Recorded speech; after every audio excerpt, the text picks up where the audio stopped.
My name is Paula Reef. I'm the Mayor of Kingborough. It's Monday the 21st of February 2022 and it's my pleasure to welcome everyone to this evening's council meeting. The time being 5:30, I would like to now officially declare this meeting open. A welcome to councillors and staff and to anyone who is watching along at home from YouTube. I wish to advise that it is Council's policy that meetings are recorded and made publicly available on our website. So in accordance with that policy, I would ask the General Manager to please confirm that the recording has started. Confirmed, Mayor. Thank you, General Manager. I wish to acknowledge the traditional custodians of this land, pay respects to elders past and present, and acknowledge today's Aboriginal community. Our attendees this evening, we have myself, Councillor Reef, Deputy Mayor, Councillor Westwood, Councillor Bastone, Councillor Cordova, Councillor Fox, Councillor Gladeright, Councillor Grace, Councillor Midgley, Councillor Wass and Councillor Street. From our staff, we have the General Manager, Mr Arnold, the Chief Financial Officer, Mr Breen, the Director of Engineering Services, Mr Reeve, Director of Governance, Recreation and Property Services, Mr Smee, Director of Environment, Development and Community Services, Dr Stevenson, the Manager of Development Services, Ms Tyler Moore, the Executive Officer, Engineering Services, Mr Vidal, our Media and Communications Advisor, Ms Adams, and the Executive Assistant, Mrs Morton. We have no apologies this evening. We move now to page 1, confirmation of minutes. The motion is that the minutes of the open session of council meeting number 2 that was held on the 7th of February 2022 be confirmed as a true record. I have a mover in Councillor Fox and a seconder in Councillor Bastone. All those in favour? Thank you. Passed unanimously. Workshops held since the last council meeting. There were no workshops held since the last council meeting.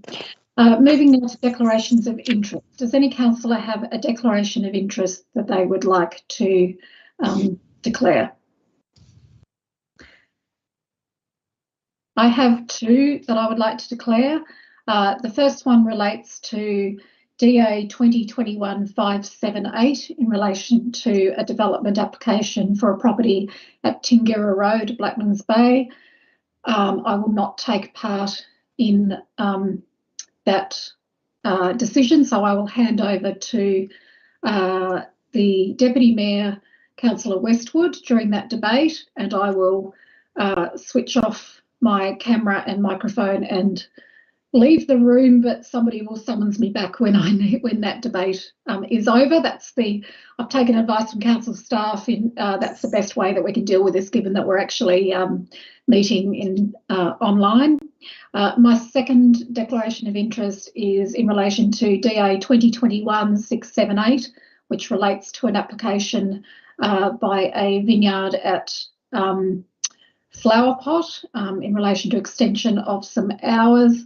My partner is a member of their wine club and I've visited there many times, so I thought I should place that on record, but I still intend to take part in that debate. Moving now to transfer of agenda items on page 2. Is there any item that a councillor would wish to move from closed into open session or open into closed? No, thank you. Still on page 2, questions without notice from the public. As we're holding the meeting online, of course, there are no questions that can be done on notice from the public. However, we do move now to questions on notice that have been submitted, and if members of the community would like to ask any questions, they can email them to us at kc@kingborough.tas.gov.au and they will be placed on the next meeting agenda. So we had 2 questions from the public. One was in relation to the significant tree assessment. That was from Ms Kate Lucas and an officer's response from Dr Stevenson. The second question related to play space at Spring Farm and Whitewater Park Estates, and that was from Mr David Bain with an officer's response from Mr Smee. So we turn to page 3, questions without notice from councillors. Do any councillors have questions without notice? So Councillor Grace, and then I'll go with the order of hands that are appearing in the sidebar. Councillor Grace. Yes. Councillor Grace, you're on mute. Speaker. That right? Thank you. Thanks. Okay. I just have one question, and I have received a number of inquiries regarding council selling some land at 27 Pearl Place. Regarding the power outages on Friday the 28th of January and a further outage on Sunday the 30th of January, as to a power cable that was damaged by the construction of the new wall that council approved on council land. So my question is, who will be paying the bill for the replacement of the cable? Okay.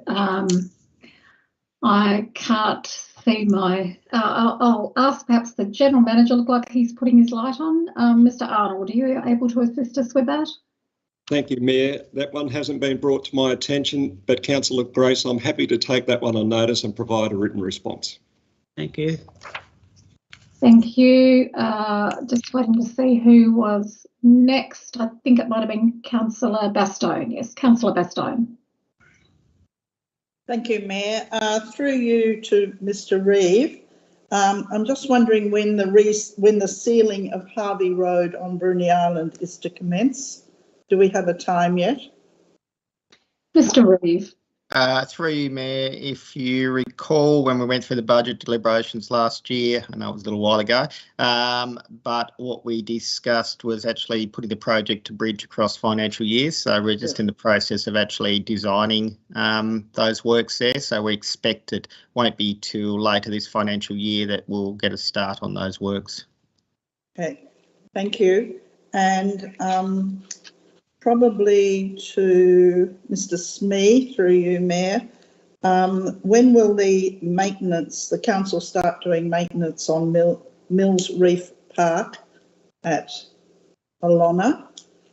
We gave the land to the community, but with the understanding that we were going to maintain the land. I'm just wondering when the maintenance will start on it. Mr. Smee.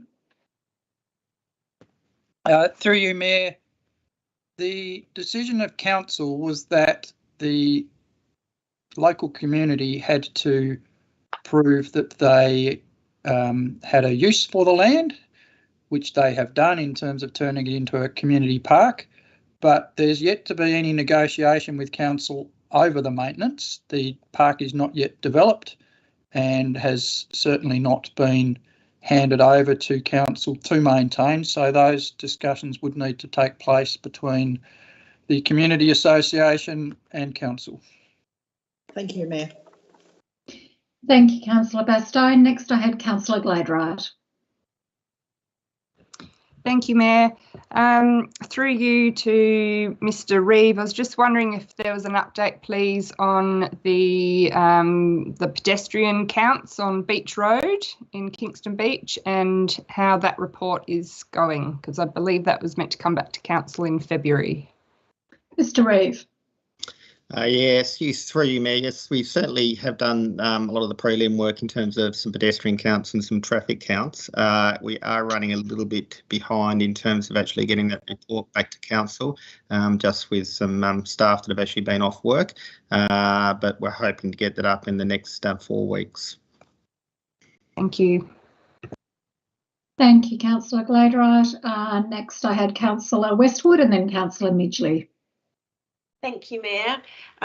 My first question relates to an update, if possible, on progress for the installation of a locked box to store beach wheelchairs by the Kingston Beach Surf Lifesaving Club to enable access down the new access ramp for people with a disability.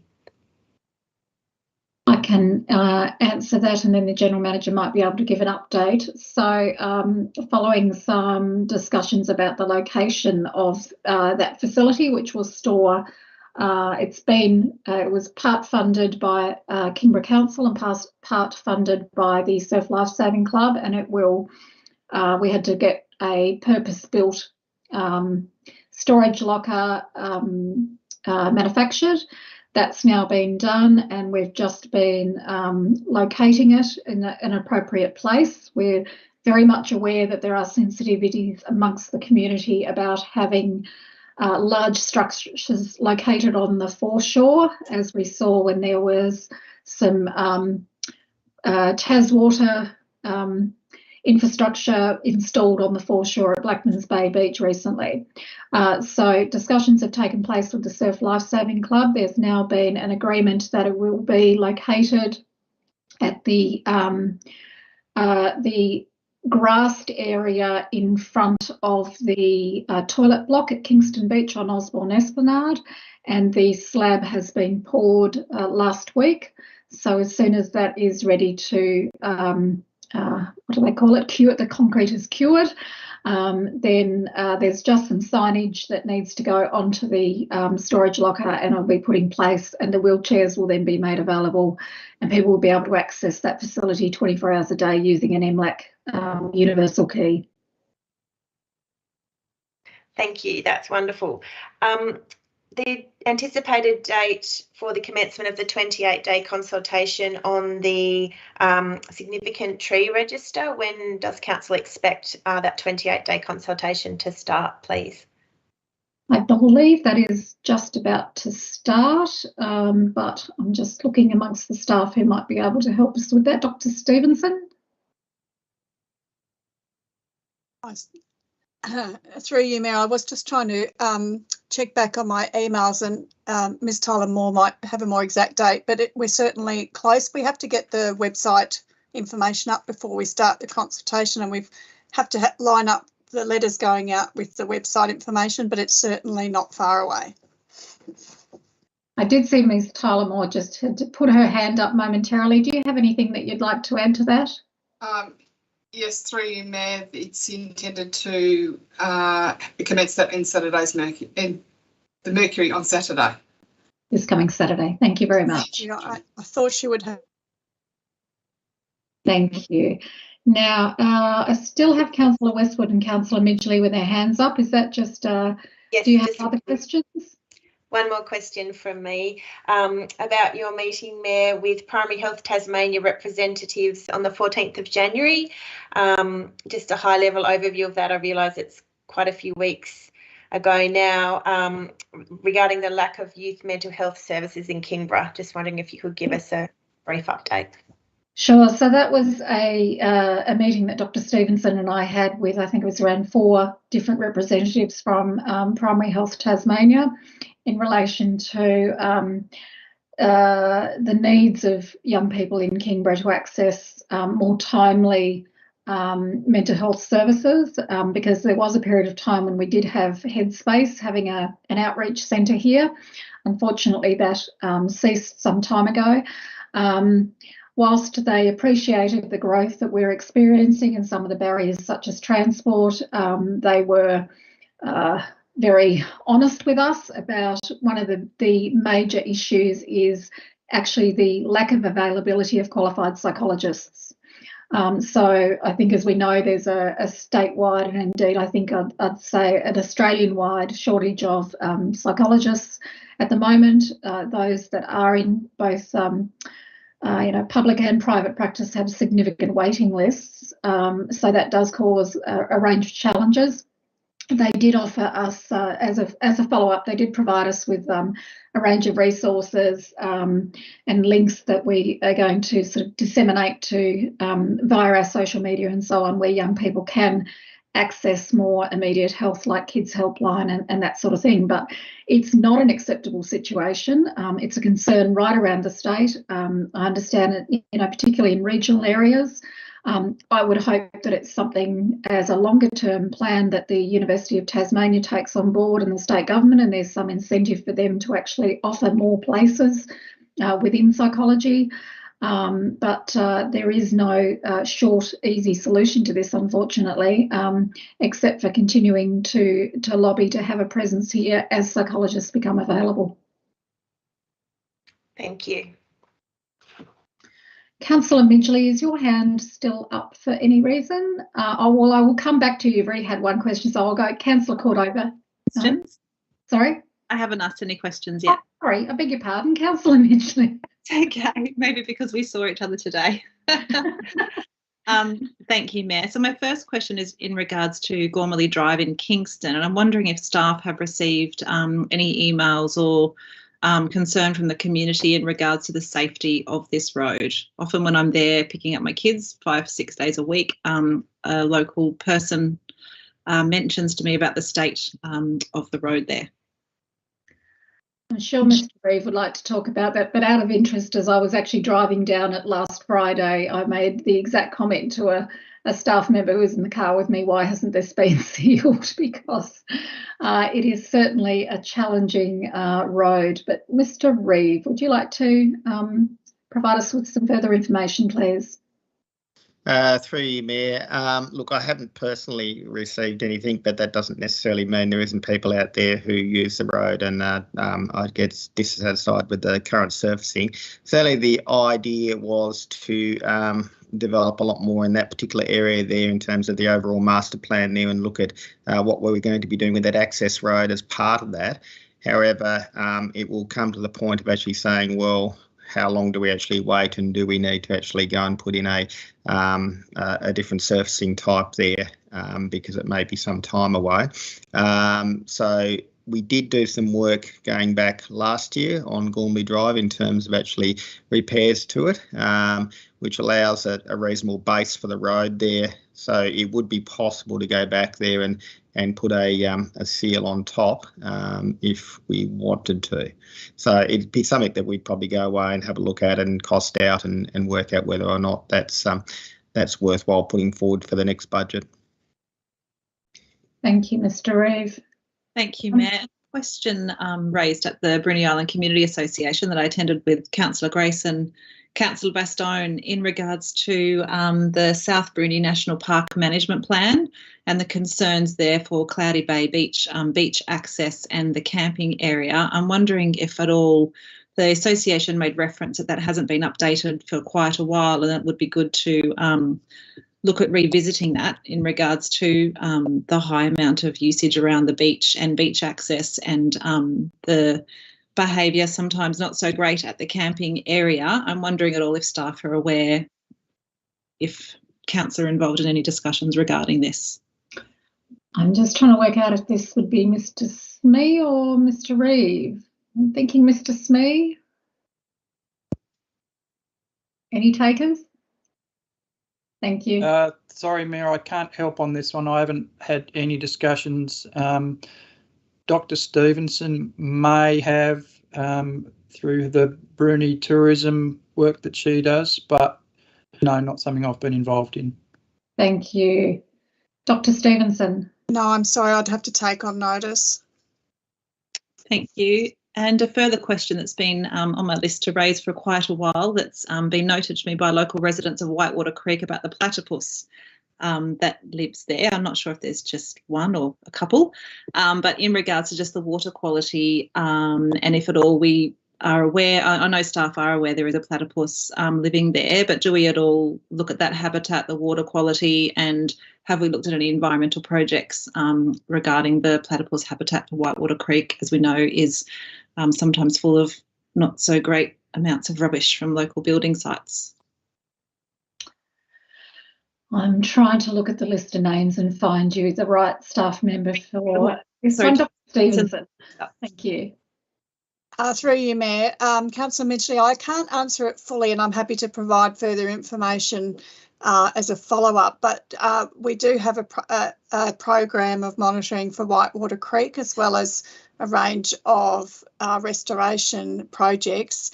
The water quality is very much affected by the rain flow, so it changes very rapidly. I do know that as a local resident that walks along there a fair bit, but we certainly have an active program around Whitewater Creek. Thank you, Dr. Stevenson. As someone who lives nearby that, I've never seen the platypus, darn it. And I walk the track all the time. Councillor Grace, did you have another question?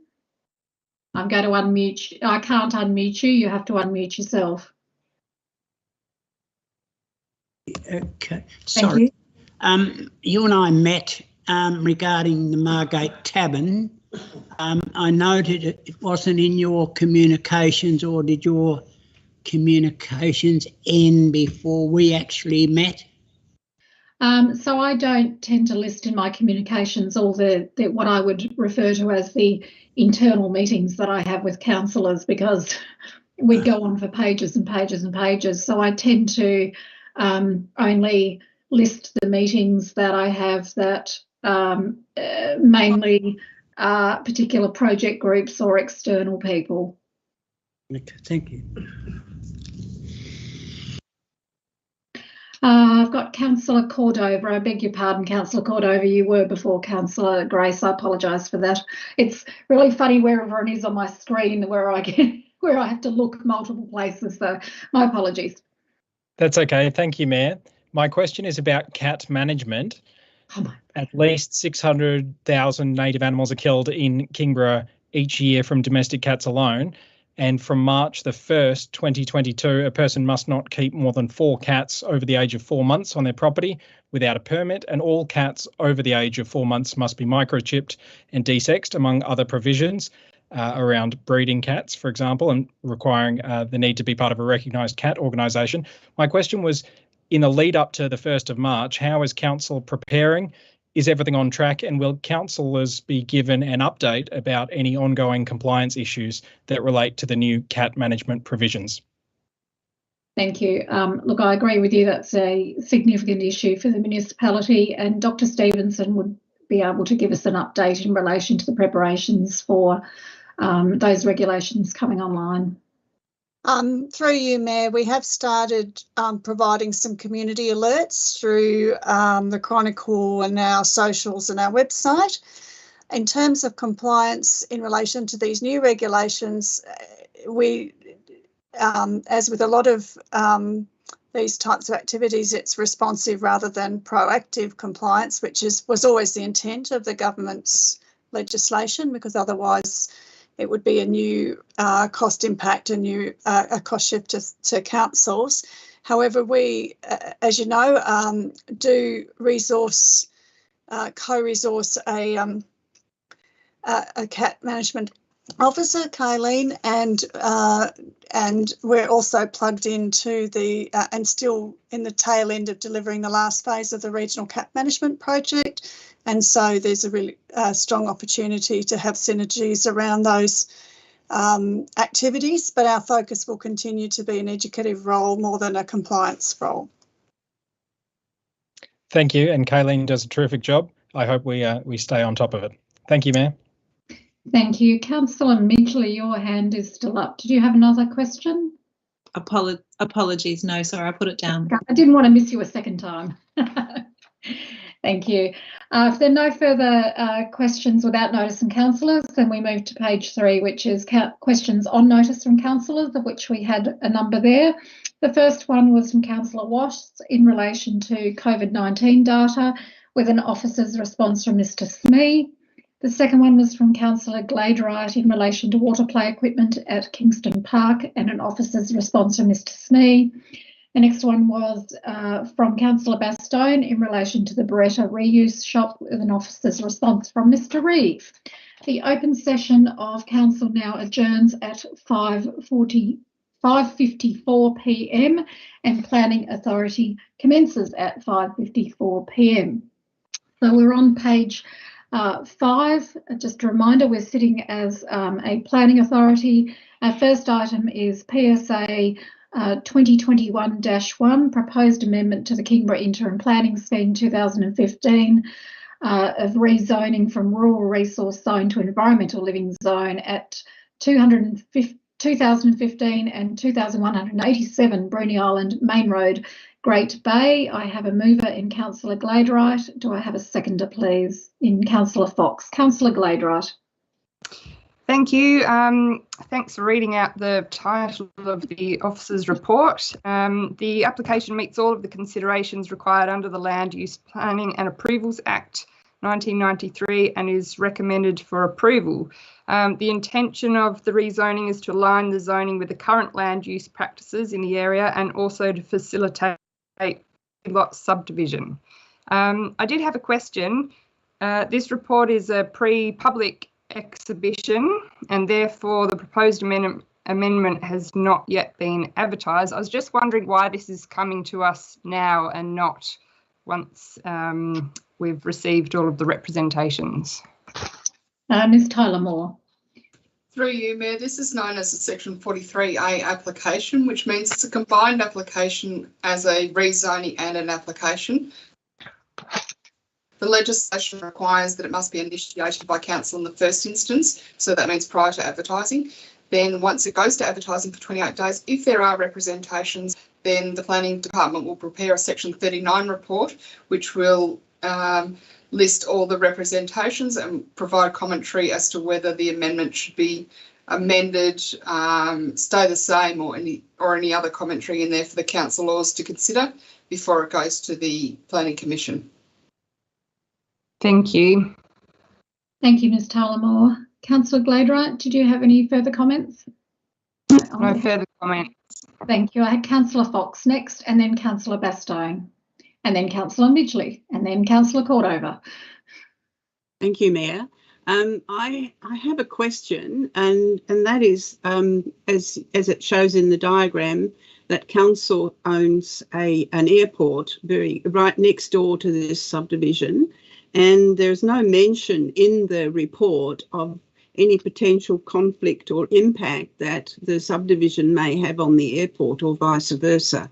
And I'm wondering whether this needs to be addressed. Thank you. Ms Tyler Moore, are you able to assist us with that, please? Yes, through you, Mayor. That is correct. That airport, which is still owned by council but leased to the public, or leased to someone independent, is there. The report doesn't make a lot of commentary about it because the planning scheme doesn't provide direction towards considering it. Something that is often directed, particularly in the rural resource zone, is that new uses don't fetter agricultural uses. The scheme really is aiming to protect agricultural uses for obvious reasons of production and food bowl, the importance of that, but it doesn't lend itself to the airport. If someone was to purchase one of those lots, they would obviously need to consider the uses that are near to them, but it's not really something we need to consider or required by the scheme to consider. Thank you, Ms Tyler Moore. Councillor Fox, any further question? If people from the community raise this issue during the consultation phase, will that come back to council, or will it not be included? Through you, Mayor, it would be included and referenced in the Section 39 report that would come back to council for consideration. Thank you. Thank you, Councillor Fox. Next I had Councillor Bastone, then Councillor Cordova, then Councillor Grace. Thank you, Mayor. This is probably to Mrs Tyler Moore. The two blocks of land are separated by the walkway to the Cape Queen Elizabeth, and it's the walking track there, and there's a small car park. Now, the car park is inadequate, and we have tried for some time to have the car park enlarged. This car park is right next to what will be Lot 1, and the parking is really difficult in this area. They park right along the main road and across in front of what will be Lot 1. Has any consideration been given to ensuring that the car park is enlarged before this goes through? Ms Tyler Moore. Through you, Mayor, it's not before us as part of the application to address that car park. That would be something separate to this application and would need to be considered by council whether they're going to pursue trying to acquire land for that or make a modification for that. That would be part of our assets team that would look at that, not the planning department. And so therefore, no, there hasn't been any consideration of that as part of this consideration to rezone the land. So just to get it clear, so the fact that lot 1 is right against the walking track, and there is parking right along the road there continually because of the overflow. We can't take that into consideration in in allowing this lot to be developed. Ms Tyler Moore. Through you, Mayor, it wouldn't give you right to do a public acquisition to acquire land for parking in that area. It wouldn't give you the power to do that. The boundary exists now, so if people are breaching and crossing over that boundary, then that's a breach already. This isn't changing that boundary. That issue must already exist. I'm not familiar with the issue. I'll just take it on your advice that that's what's occurring. But if they're already trespassing by parking on there, then that's an existing issue, and this rezoning won't affect that. No, they're parking along the main road in front of lot 1. The boundaries already exist and aren't changing in that sense, so I don't see that there would be a justification for us to change that as part of this amendment. Right, thank you. Thank you, Councillor Bastow. Next I had Councillor Cordover, then Councillor Grace, then Councillor Midgley. Councillor Cordover. Thank you, Mayor. My first question on this is on page 11 at 4.13, consideration of environmental impacts. The report reads, quote, the proposal will contribute to the protection of large areas of native vegetation containing both threatened vegetation communities and threatened species habitat, including 40-spotted pardalote and swift parrots. The vegetation is contiguous with and provides an important buffer to the Brewery Island Neck Game Reserve. My question on this is, how was that contribution assessed? How do we know that it definitely will protect large areas? Is it simply as a result of it not being used for agricultural use and the associated Part 5 agreement that will be attached to the title, or is there more to it than that? Ms Tyler Moore. It will be protected through the way that the subdivision utilises the ratio that they can to subdivide, so it's 1 per 20 hectares.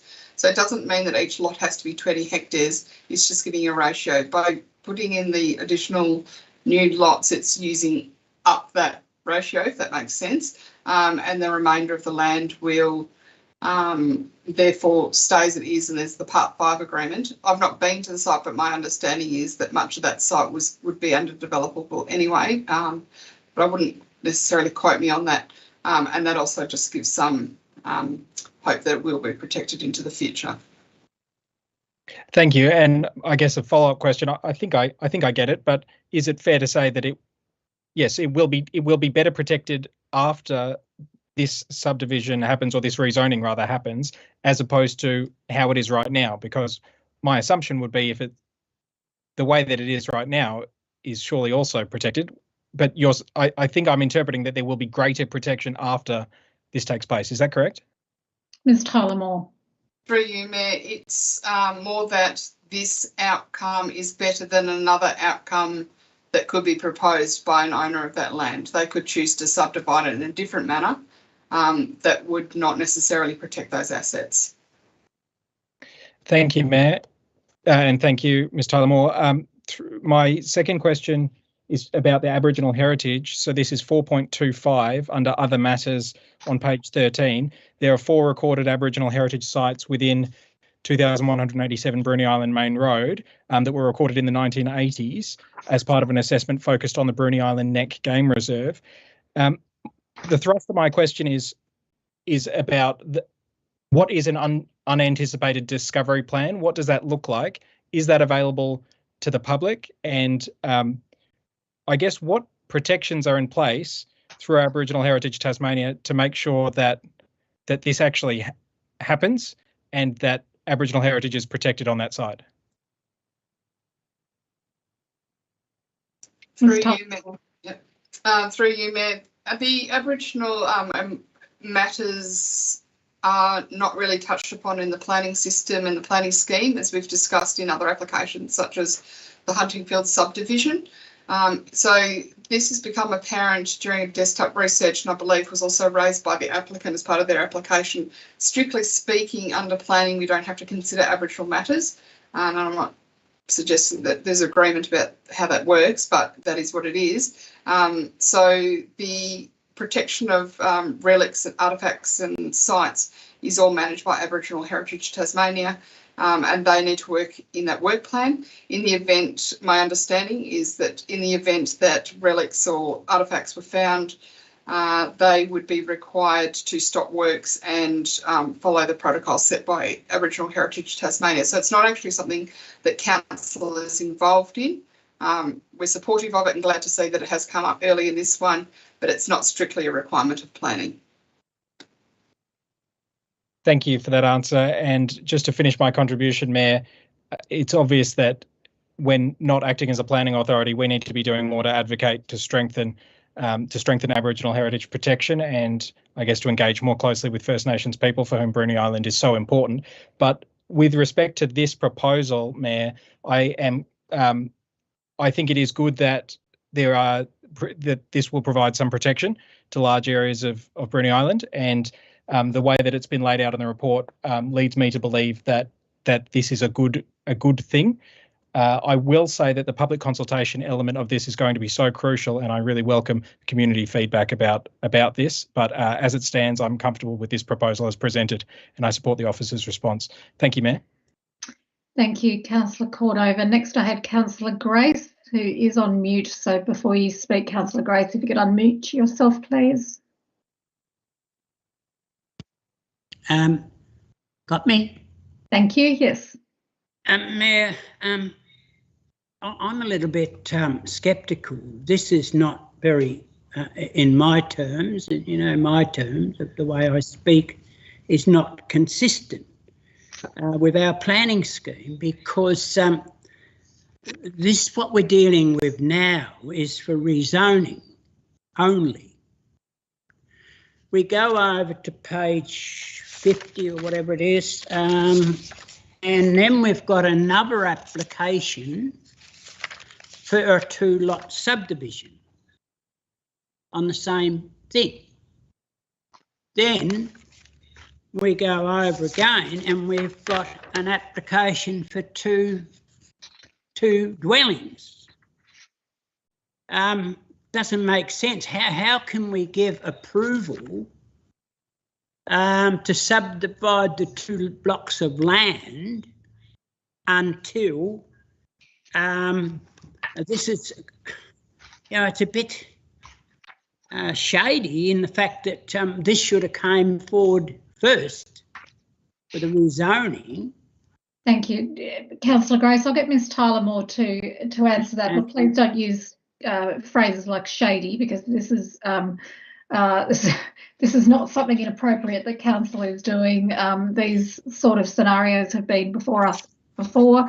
The 2 dwellings that you refer to are actually at a separate location. They're in Blackmans Bay. They're not to do with this application. So whilst the following one for subdivision is, I'll get Sorry, I meant the 2 blocks. Yes, you're right. I'll get Ms Tyler Moore to explain the process to you, please. Through you, Mayor, as mentioned earlier, this is a Section 43A application, which is specifically an application to rezone and undertake development and or subdivision. So in this instance, it's the rezoning of the land of the 2 parcels, and then one of those 2 parcels to be subdivided, and they're done concurrently. That's the requirement of Section 43A applications. It's something we do often and regularly, so it's nothing unusual in that. It's a requirement that they have 2 separate reports in this format, and in the event that the rezoning is not allowed or isn't approved by the Planning Commission, the subdivision can't go forward. But in saying that, if both of them go through, the developer is not obligated to develop the site as per the subdivision. So they get the rezoning, and that's just how it's set by the state government. But it doesn't make sense because, well, to me, it just doesn't make sense, because I can name other parcels of land, but we're not dealing with that. I'm only dealing and I'm allowed to deal with what's in front of me. But as I said, it's got the horse before the cart, because this should have been rezoned and then an application for a subdivision, even, and you're talking about 43A. Anyway, I'm just sceptical of the whole thing, and mentioned before the airport, which council still own and council is still responsible for it, even though it's leased. I don't see anywhere in here where maybe a Part 5 agreement should be on, particularly the subdivision or the rezoning, to inform whoever buys those blocks of land that they're right beside that airstrip. So in other words, when the planes are flying over their house when they finally build them, they can't come back to council and say, oh, we didn't realise the planes were going to come over our house. You follow what I mean? It's just, I mean, I have no problem with the subdivision, but it just doesn't click in my brain, this 43A, and then the next thing we're going to deal with is 2 lots of land.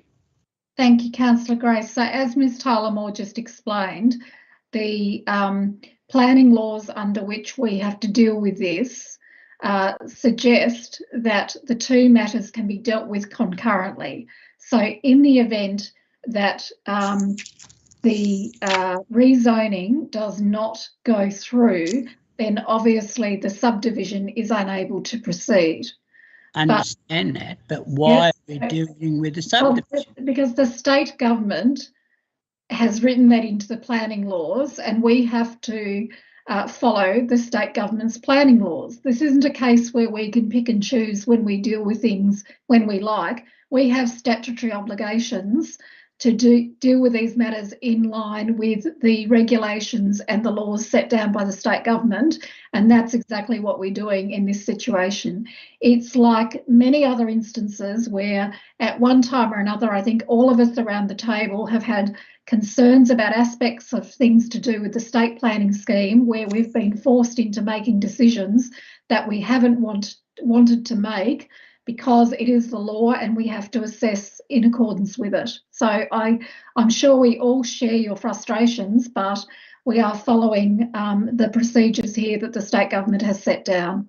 Just one more question, and I'm looking now on page 63 where it recommends for approval. So, Councillor Grace, you can't go to page 63 because that's in the next item. We're dealing with the number 1 of 2021 at the moment. So when we come to that next item, you can deal with matters on page 63. Yeah, because I was only going to mention it because it relates, but if that's how you want it done, I'm quite happy to wait. Thank you. Councillor Midgley. Thank you, Mayor, and thank you, councillors, for asking questions. And Councillor Grace, I do hear you in regards to the tricky in understanding this matter, and I did phone call Ms Tyler Moore. Thanks for your time this afternoon, just to clarify that, because it does provide us with a sort of, oh, you read it and think, oh, what's going on here? Why are we getting this before that? But as the Mayor explained, it is part of our planning authority. So thanks everybody for the explanation of that and making it really clear. And I think that's a really important note for the community as well, because I'm sure there can be some confusion in regards to that as well. Just on that matter, just another clarification. So it was great that Councillor Fox asked if there are matters of concern regarding the Brewery airstrip and representations in regards to that, but it does come back to council. I forget what section that was of the Act that it will come back. So I'm just seeking clarification. So if it goes through the process of the 3 weeks and then it comes back to council and there is representations, like where is our authority, or where do we sit in regards to that? I guess, again, we act as a planning authority. What if there is a significant number of representations and the council then finds some other areas that aren't meeting the planning authority? Ms Tyler Moore. Through you, Mayor. So in the Section 39 report, we will list all the representations and summarise what their concerns were, obviously, because some people have similar concerns. Then we will write a response as to whether or not it should be changed. That might have some commentary. As an example, if people were raising things that weren't relevant, we would make that clear and say no change is recommended. If, for example, everyone said there was something really significant that we hadn't picked up, then we might say that, well, when we write to the Planning Commission with our Section 39 report, that it should be modified to incorporate or leave this out or add a condition that would deal with that matter. Great, thank you. That's good clarification. In regards to the Cape Queen Elizabeth walking track, is that a national park area? National Parks manage that. Yes, it is. Stone's nodding. Walked it a few times. I'm wondering, so they'll be engaged in some sort of notification in regards to that the land is in proximity to the walking track parks. So will parks be notified? I guess we probably won't reach out to them, but I guess they will. But good for them to be made aware, I guess, is what I'm saying, because Councillor Bastone raised some really significant points there. Through you, Mayor, but yes, they will be notified. Notification will also occur in the Mercury. There are some of those state departments do keep a lookout on those notifications as well, but they will receive a letter because they're an immediate neighbour. Okay, thank you. And just to note as well, Councillor Cordoba said in regards to the Aboriginal heritage matters, just a point, it would be great if this area of planning scheme was strengthened. But there's nothing we can do about that now, but I just want to put that on record. Thank you, Councillor Midgley. If there are no further speakers, Councillor Gladeright, did you want to sum up? No? Nothing further to say. Thank you very much. So there is a recommendation as printed on page 14. It was moved by Councillor Gladeright. It was seconded by Councillor Fox. All those in favour, please raise your hands. So those in favour are Councillors Wass, Bastone, Gladeright, Westwood, Midgley, Street, Fox and Cordova and Reet. Those against? Councillor Grace. The motion is carried. Could I just, before I move to the next item, could I just explain to those people who are watching along at home, I've been alerted to the fact that because we use Microsoft Teams, only 9 of the 10 of us are on the screen at any one time. So periodically, Councillor Street disappears and sometimes Councillor Westwood disappears. But so that's something we're going to have a look at for future meetings, but it seems that maybe either alphabetically or whoever was last on drops off because Teams only, when we stream it, can only have 9 faces showing at one time. So please be assured that all of our councillors are present this evening, and I will make sure when we're voting that I read the names of all those who are voting so that everyone can see who votes in which way. So we turn now to page 50. It is a development application for subdivision creating 2 new lots and the balance at 2015 Bruny Island Main Road, Great Bay, Bruny Island, under DAS 2021/3. Do I have a mover and a seconder, please? Thank you. Moved by Councillor Gladeright and a seconder in Councillor Westwood. Thank you. Councillor Gladeright. Thank you. I note that this is a subdivision application which is seeking 3 new lots. It says that at 4.9 in other matters, subtitled Aboriginal Heritage, I note that the only disturbance that will be directly caused by this application will be the new access points which are contained with an already highly disturbed road corridor. So that's good to note. And the conclusion of the report says that the application for subdivision is recommended with recommended for approval with a whole list of conditions. So so moved. Thank you, Councillor Gladeright. Do I have any further speakers? Councillor Grace, unmute yourself first, please. No, you're on mute, Councillor Grace.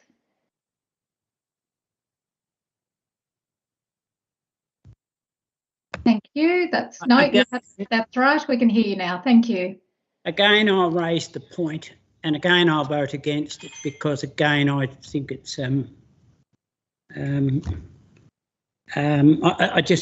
haven't seen this in my time, I don't think, while on council, but it says here on the recommendation that the planning resolves that the development application for the subdivision creating 2 new lots of balance at 215 Brewery Island Main Road by PDA surveyors be approved subject. Okay, it's got all the conditions, but it doesn't say in any conditions to inform a Part 5 agreement because of the airstrip.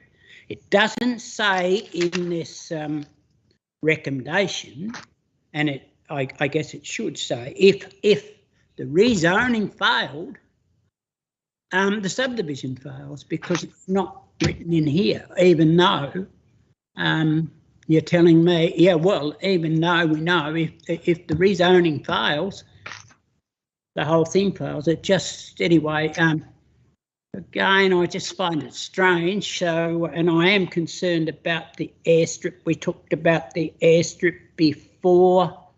That's been used quite a bit now, I believe. Also, I understand that a helicopter now has been purchased to be used on that site. And 2 houses and something flying over the top of them, as Councillor Fox may remember many years ago when that one was out Sandfly, I think it was, I can't remember, and those light planes were flying all over the houses. The number of complaints we got in was unbelievable. Anyway, I'll leave it at that, Mayor. That's just, I know I'm going to get criticised because I know the people, and that's my honest view of the assessment of it. I have no personal assessment of it. It's just that I just don't understand the whole procedure of it. Thank you, Councillor Grace. Just for clarification, on page 51 under 1.3, it says very clearly the application for rezoning, which is PSA 2021-1, must therefore be approved in order for the subdivision application, which is the one we're dealing with now, to proceed. So that is in accordance with the state planning laws. I don't know whether Ms Tyler Moore would like to add anything else to that, but there it is in writing as an assurance of what the procedures are. Ms Tyler Moore, did you have anything to add? Nothing to add, but yes, you're correct. It is written in this report, and it's written in the report before about how the two work together and how the section 43A works. Okay, thank you. Thank you, Councillor Grace. Next I had Councillor Cordover, then Councillor Bastone, then Councillor Westwood. Councillor Cordover. Thank you, Mayor. My 2 questions on this one are firstly about bushfire. The bushfire hazard management plan, and it says that this complies, but I was just hoping for some more detail about how is it that this area, which is obviously bushfire prone, and looking at the site map, you know, it's quite clear that this is in a bushfire hazard area. Can we just get a bit more detail about why and how this proposal complies with bushfire requirements? Ms Tyler Moore. Through you, Mayor, thank you for the question. However, I can't just offhand give you the details of that. I would need to read the report. Generally, it is to do with where the envelopes are placed, so they designate that the envelopes are going to a certain area, and that's where that Part 5 agreement comes into to tie it together, so they found the best location. Often we'll find that the envelopes we put on already clear the areas to try and reduce that, and it may also come with requirements that they have to build the houses to a certain bow level. So for this particular application, I'd have to look at the report to give you those answers, but it would take me just some time to do that.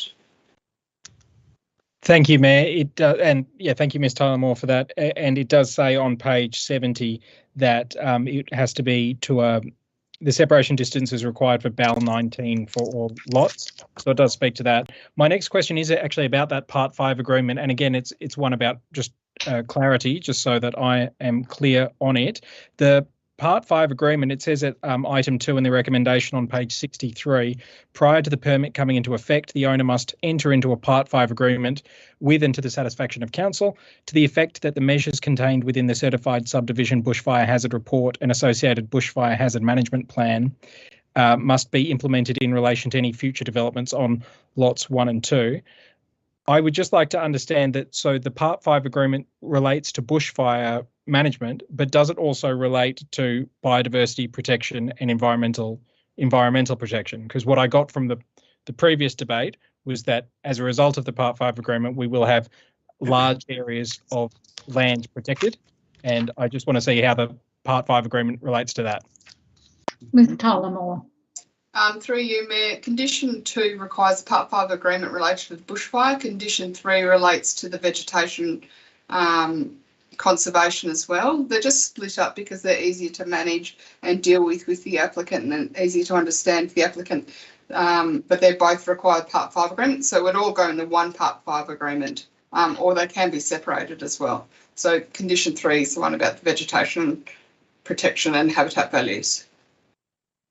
Thank you for that answer. And through you, Mayor, just to conclude, indeed at 3B on page 64, it says that it provides further protection for all native vegetation and habitat values within the conservation zone. This is one area where, you know, I lament that we don't have the appropriate, in my opinion, the appropriately rigorous enforcement mechanism to make sure that people, when they undertake these agreements, that they do protect this land in perpetuity, that they do actually protect the area that they said that they would protect. But with, I guess, some degree of faith, I think that this is a strong protection, and I'm pleased to see that Part 5 agreement will be entered into. So I support the proposal. Thank you, Mayor. Thank you, Councillor Cordova. Next, I have Councillor Bastone and then Councillor Westwood. Councillor Bastone. Thank you, Mayor. I go to look at subdivision in the environment living zone checklist, and when it comes down to ways and public open space, it said there's no acceptable solution about how public open spaces should be provided in new subdivisions, and that it's not applicable. There's no open space provided. This is an area where there is an inadequate car park abutting this thing, this second or the lot number 1. Surely we can now ask for public open space from them rather than a cash balance or a cash donation, because this is a place where we really desperately need some public open space for the parking of people who are walking the Cape Queen Elizabeth track. So I can't understand, and perhaps Mrs. Tyler Moore can tell us why we haven't asked for the open space rather than just a cash contribution. Ms. Tyler Moore. Through you, Mayor, I would need to look at the policy again, but I don't know that the building a car park counts as public open space. I need to look at the detail about that, as we know that policy did come up recently for review, but generally it is to not just install utilities, which a car park would be considered as in association with that. However, because this is section 43A and it is going to go out to public consultation, it may be something that comes up by the public or by councillors, and we can certainly have the opportunity to look at that and provide commentary as to whether that condition should be changed to be a contribution instead of a cash and lieu contribution. Right, so just let me get this clear. If we pass this tonight, we can still go back and ask for a contribution of land rather than the money. Ms. Tyler. Through you, Mayor, potentially, but only if it comes up in response to representation. So the Section 39 report is about those representations, and yes, it could raise a recommendation to the TPC that the conditions of the permit be amended to say otherwise. So it's not that we would change it, it's that we're writing to the TPC and saying, well, we've listened to all these things and whilst we thought this was the best outcome to start with when we put it up, we've now considered the representations and now we suggest that it should be worded in this way. Right, thank you. Well, I can't support this as it is because I know how desperate that car park is to be enlarged, and this would mean that if this got through as it is and we didn't get enough representations, that car park will never be able to be enlarged, and that's a real shame because, as we all know, walking is a great physical exercise and the Queen Elizabeth track is a really nice walk, so I will not be supporting this. Thank you. Thank you, Councillor Bastone. Next, I had Councillor Westwood. Thank you, Mayor. Considering the constraints of the planning scheme, I was just wondering about some advice that we got from Aboriginal Heritage Tasmania, who advised the applicant there are 4 recorded Aboriginal heritage sites within 2187 Brewery Island Main Road. The property does not appear to have been comprehensively assessed. The 4 recorded Aboriginal heritage sites, therefore, are highly unlikely to reflect the full extent of Aboriginal heritage across this property. Similarly, there are no recorded Aboriginal heritage sites within 2015 Brewery Island, thus very likely to be undetected Aboriginal heritage on this property also. Just wondering in terms of mitigating any risks there. On page 66, no, sorry, not page 66, page 62, it says, if at any time during works Aboriginal heritage is suspected, the process outlined in the unanticipated discovery plan should be immediately implemented. Likewise, it says that all works personnel should be made aware that all Aboriginal heritage in Tasmania is protected under the Aboriginal Heritage Act, and should be suitably briefed and understand the process outlined in the unanticipated discovery plan. Just wondering, that unanticipated discovery plan, is that something that council prepares or asks the applicant to prepare, and how do we ensure that people on site are aware that that exists? Ms Tyler Moore. Through you, Mayor, as discussed earlier, we don't have much jurisdiction over Aboriginal heritage matters under the planning legislation. This is something that's come up because they were aware of artefacts that were already on the site, or sites that were on the site rather, and it had the opportunity to have an investigation, and it was referred to Aboriginal Heritage Tasmania, but it's actually no link or requirement under LUPA. Council has no way to enforce this or require it. That's why on the planning permit it's an advice clause in clause D to make them aware of that, do our best we can to fly the flag of watch out, you've got responsibilities and duties here, but technically it's not for us to enforce, it's not for us to impose either through a planning permit. So we would hope that certainly the applicant in this instance is well aware of those matters because it was discussed through the process, and it is an advice clause on that permit. And in the really ideal world, a copy of planning permits would be given to all contractors involved in it, because as we are aware, there's other conditions that we often impose on planning permits, such as tree protection measures, or other areas that are really cordoned off, or things to do with protecting waterways from silt washing down into them. So in the really ideal world, they would be giving it to all their contractors, so they're all aware of their obligations and the elements on site that should be protected. But we have no power to force that upon them, but certainly encourage the greater community and all developers to do that.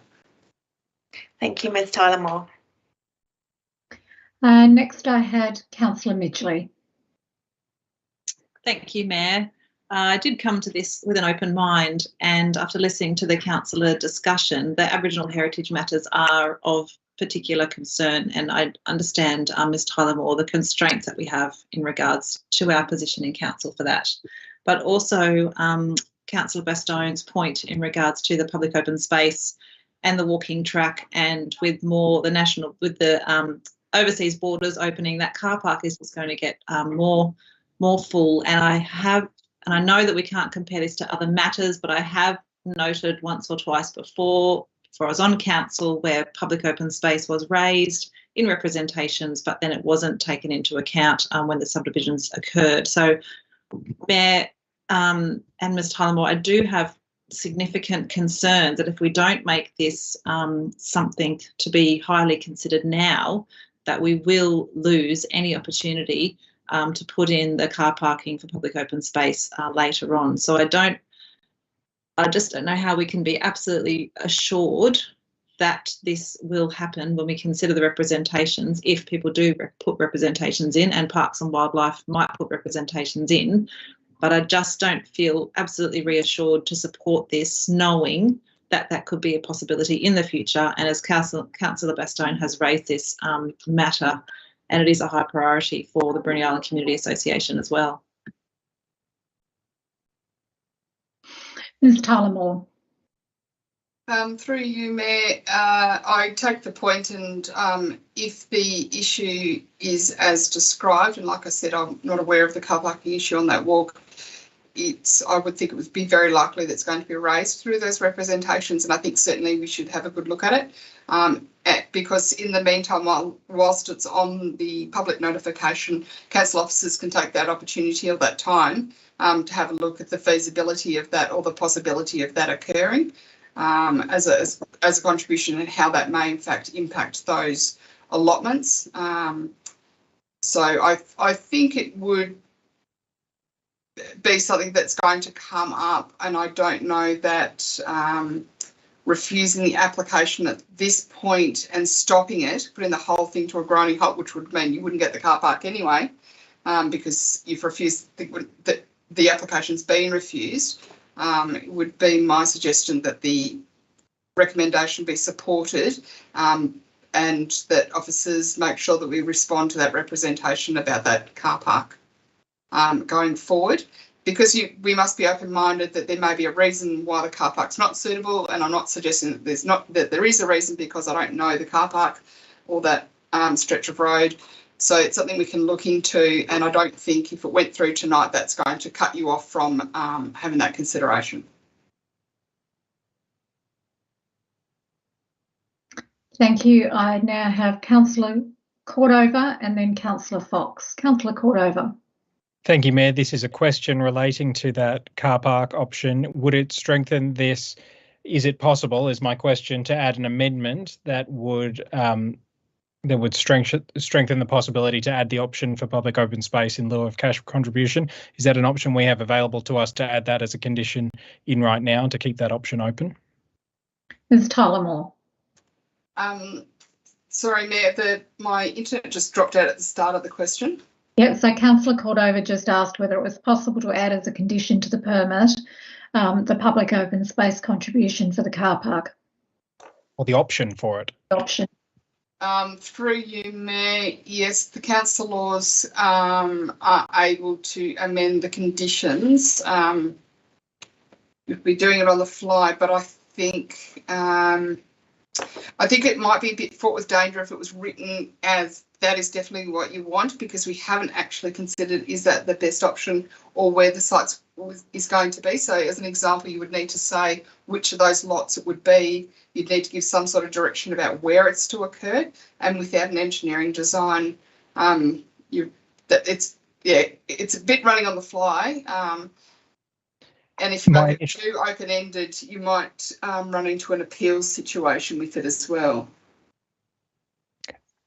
Thank you, Mayor. My original question was, could we add the option? So not being definitive tonight, but make sure that there is enshrined in a condition that we have the option. But I believe Councillor Bastone has something like that. Thank you, Mayor. Okay, so I've actually got Councillor Fox next and then Councillor Bastone in order. Councillor Fox.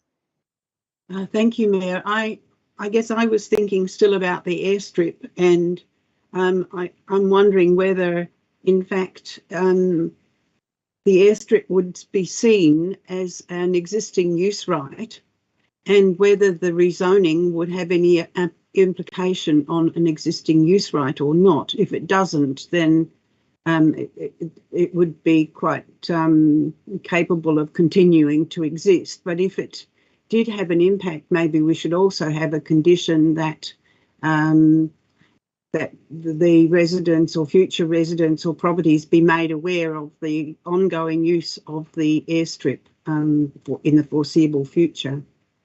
Something to that effect. I would think when you buy a property you would know if there was an airstrip next door, but Ms Tyler Moore perhaps could give us some advice on that. Through you, Mayor, I don't think it's the place of the planning permit to put that warning on there. I think people do due diligence on their property purchase, and there's any number of things that might upset people when they buy properties, whether that be a highway, an existing factory, a marina, those sorts of things, and it's certainly not a precedence that we would want to start setting up, because in the event that you don't put it on there and somebody thinks that they should have been given the right and notified, I think you're just really opening up quite a large can of worms that makes it hard. I do appreciate it that it is there, but yeah, due diligence in their own should be looking at what's nearby to them. Thank you. Thank you, Councillor Fox. Councillor Bastone.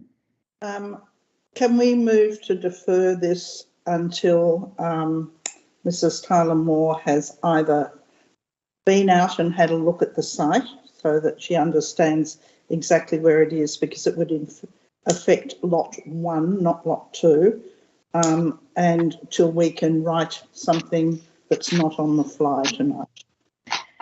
Well, I imagine that the author of the report has our strategic planner would have done a site visit in conjunction with this, but I also suspect that we probably do have some timeframes from a statutory perspective that we need to consider before we can move a motion of deferral, but I'll defer to Ms Tyler Moore.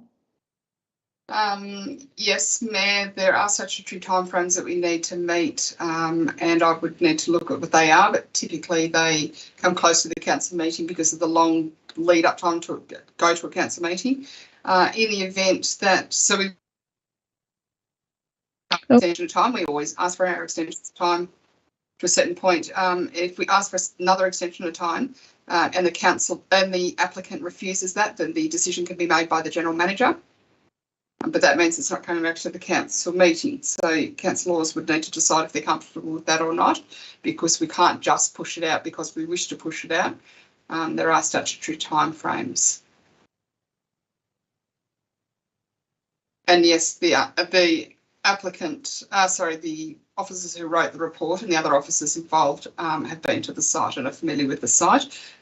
But with respect to looking at feasibility or appropriateness of putting a car park in, we would really need to work with engineering services and the assets team to that, and that may I'm not sure what their timeframes are, but I certainly appreciate the concerns that are raised, and the idea is quite possibly a good idea if it's possible to fit it in. Councillor Councillor Bastone, did you have anything further on that? No. Councillor Cordova. Thank you, Mayor. I'm trying to frame as a question that do others agree with me that it's a good idea to delegate this to the general manager? Because I think, reading the room, we all want that public open space to make sure that the car park can happen. I don't think we have enormous issues with this particular proposal, except that we want to make sure that this car park thing can happen. So do other people agree, or do council officers think it's a good idea to defer it, or to defer it, but give it the authority to the general manager to make sure that car park? So just to clarify what Ms Tyler Moore said, it wouldn't necessarily automatically be delegated to the general manager. It would only be if we asked for an extension of time and the applicant refused it. Would it then be a decision that would be delegated to the general manager because we weren't able to meet the deadline? So just to provide that clarity. I don't know, Ms Tyler Moore, if you'd like to add anything else to that. No, nothing further to add. Through you, Mayor, how impossible is it to craft some words tonight? Is that impossible? I think what Ms Tyler Moore indicated earlier, that there would be some difficulty, and she would caution against doing an amendment to the permit on the fly, because that could put us in a situation of not being accurate with the information that we provide, and then having this being the subject of appeal, and of course then the subsequent flow on of legal costs to council, hence ratepayers. So if councillors were of the mind that they wanted to explore the option of public open space contribution towards land for a car park, then my suggestion would be that we ask for an extension of time, and we do that by deferring the matter now. Thank you, Mayor. Can I just ask if Mr. Smee has something to add to that? Mr. Smee, yes, he's got his hand up. Mr. Smee. Thank you, Mayor. I just wanted to pick up on Ms. Tyler's Moore's earlier point that you can't take public open space to build a car park. That you can only take public open space for public recreation purposes, and in this instance, whilst there is a walking track, it's not a council-owned walking track or council-managed walking track. It's a state government Parks and Wildlife walking track, and the responsibility to provide car parking for that track rests with the state government. So I've got some concerns around the proposed taking of public open space by council that's not in accordance with the provisions of legislation that enables you to take that public open space. Thank you, Mr. Smee. Where does that land us back? If I may, Mayor. Yes, certainly. More.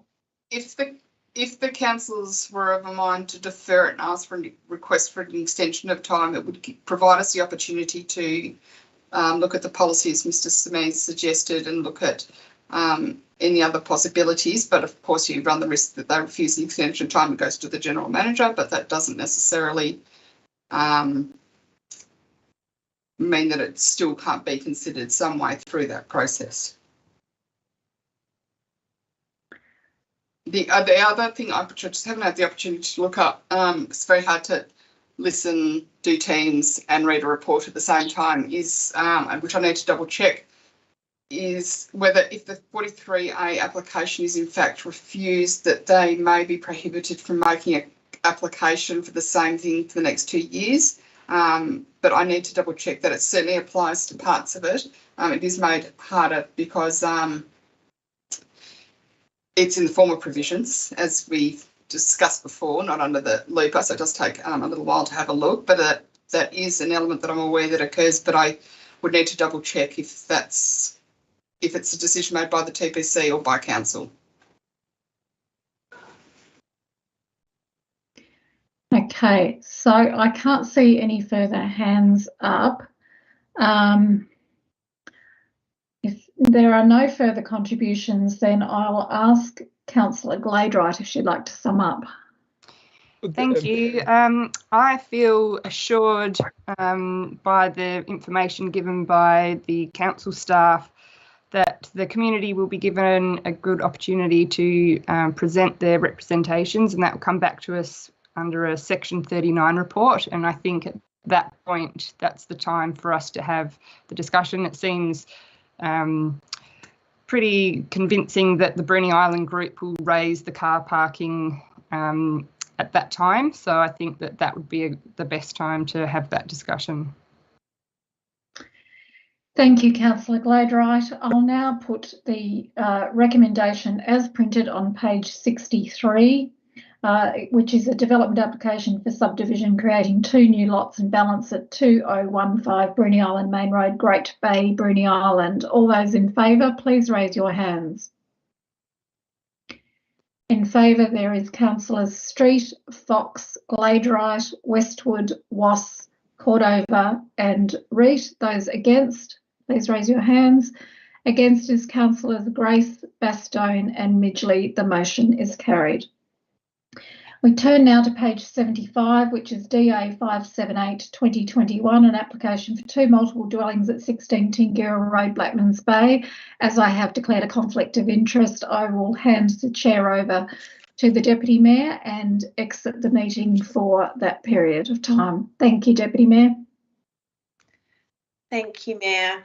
I assume we'll send the Mayor a message when we're finished, or someone will. So we have before us DA 2021-578, application for 2 multiple dwellings at 16 Kingborough Road, Blackmans Bay. Do I have a mover and a seconder for that, please?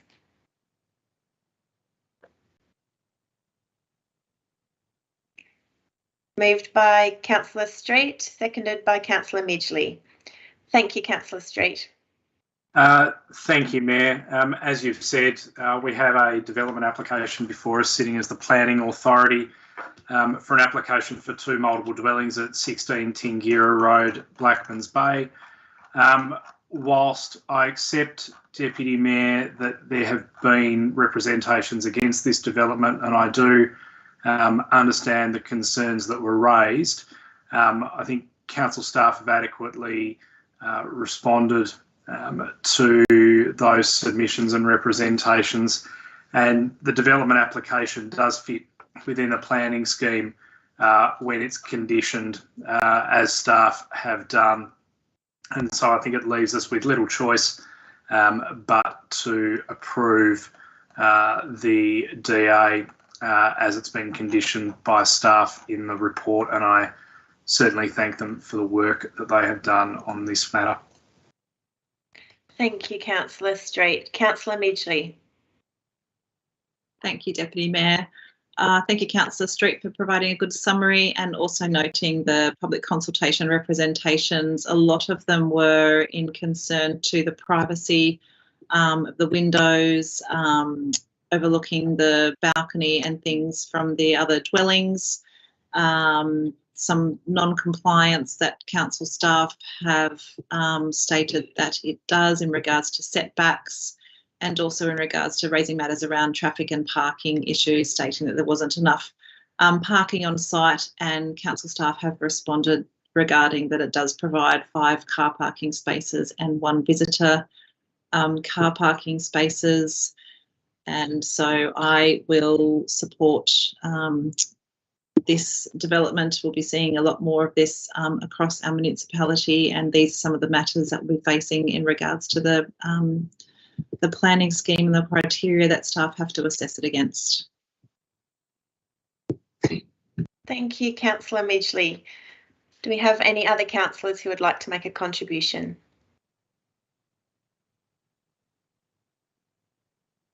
For my contribution, I do also note that 4 representations were received against the proposal concerning front setback, building envelope, privacy, impact on adjacent lots, traffic and car parking, driveway design, loss of views and change in zoning. Noting that loss of views is not something that is considered by the planning authority under the planning scheme. I have read the report that council officers have prepared, and I am also comfortable that it is appropriate that this is made from single to multiple dwellings permitted. It is a general residential zoned area currently. It is close to transport, close to schools, and I do note that the applicant did change a couple of things and submit amended plans to try and appease some of those concerns that were raised in those representations. I do note on condition watch, so I guess on that we should note that there are 13 conditions. 2B, condition 2B, landscaping plan. I know we've raised this a few times. It must indicate the proposed planting by quality, genus, species, common name, expected mature height and plant size. I don't propose to move an amendment to remove this, but just a reminder that this has come through the planning authority a couple of times, and we've deemed that that goes a little bit too far as the role of the planning authority. Potentially not unanimous, but my view is the same. I think that's going a little bit far for someone, especially like me, who's not an avid gardener. But I do support the application. And I'll see Councillor Cordova, did you have a contribution to make? Thank you. Deputy Mayor, and sorry for being so slow to get my hand up. Technology. I just wanted to raise the point that in terms of the desired future character statement, I think it is quite important to reflect on that here. So obviously, I have enormous sympathy for those representors, because obviously these neighbourhoods and streets, it really affects people's lives. And you come to know a street and you think it's going to stay the same, and then it changes, and that's upsetting. And I actually have an enormous amount of sympathy for the people going through that. But I just wanted to make the point that what we're looking at here in Blackmans Bay is an area that actually does require infill. We have an enormous number of people coming into the municipality, and they're also doing that at the time of a heightened housing crisis due to a shambolic series of state policy levers that are being pulled. And it does say it, I'm looking at page 78, the implementation strategy for the desired future character statement is that new development should respect the amenity of surrounding residences and the natural landscape. Multi-unit housing should be encouraged to be located in the area surrounding the Opal Drive commercial precinct. And, my understanding from this area, it's probably 550 metres away. So we're talking about a 5-minute bike ride, an 8-minute walk, a 1-minute drive, although I wouldn't recommend it. These are the areas where the infill development is actually beneficial for the community when you take a macro view. We're in a housing crisis, and I think that whilst I'm really sympathetic to the representors, I just wanted to make that point that infill development is actually something that is going to be required if we are to cater for a growing municipality during a housing crisis. Thank you. Thank you, Councillor Cordova. So we have before us an application moved by Councillor Street. Councillor Street, would you like to sum up?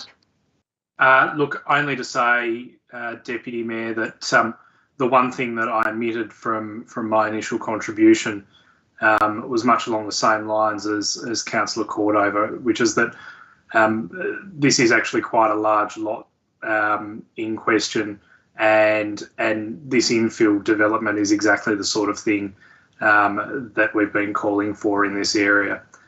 So while I, again, understand the concerns raised, the matter does fit within the planning scheme and is what council have been looking for in this area. Thank you, Councillor Street.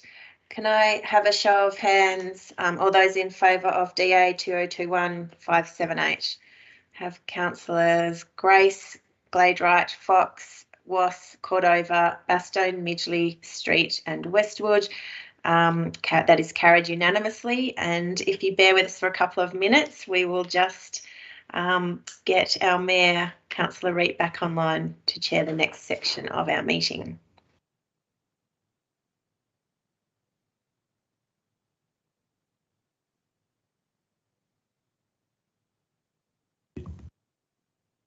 Acting Mayor, I think Mayor Reef has an interest in that, she pointed out.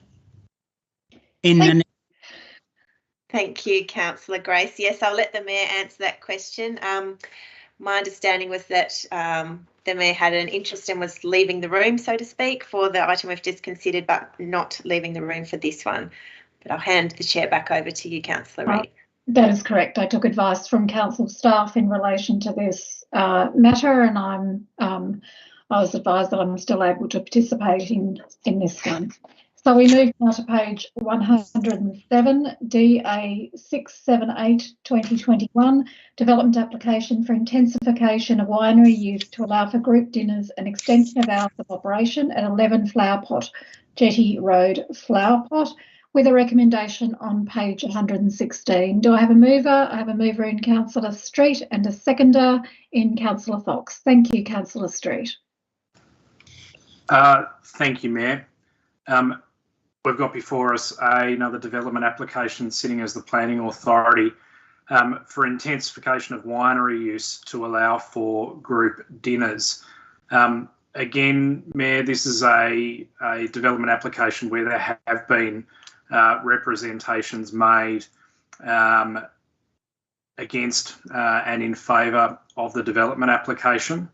But I agree with the staff advice that the DA, as conditioned by staff, does comply with the planning scheme. And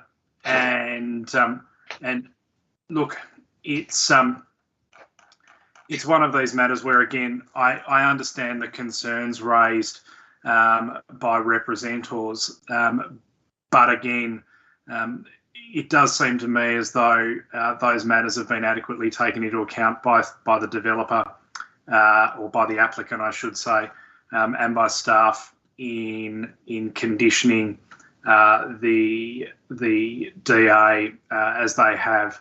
Numbers are limited. Hours are limited to 10 p.m. And the use of noise amplification equipment has also been limited to earlier than that as well. And I think that will adequately address a lot of the concerns by representors. Just note the following matter as well in relation to the zoning of the area and what's being used here, and just, I suppose, my general support for the idea that matters or uses such as this are not necessarily incongruous with agricultural and primary resource areas, and where we can support applications like this within the planning scheme. I think it's certainly important that we do that. We support primary producers in their attempts to diversify and make a living for both themselves and for their employees in what can often be a very difficult industry. And wineries, while they do have an end product different to a lot of agricultural industry, and I think that they can be maligned for that sometimes. They are a really important part of the agricultural fabric of not only the state but also our municipality. So, as I've said, the application fits within the planning scheme as it's been conditioned by staff, and I commend it to council. Thank you, Councillor Street. Are there any further speakers in relation to this matter?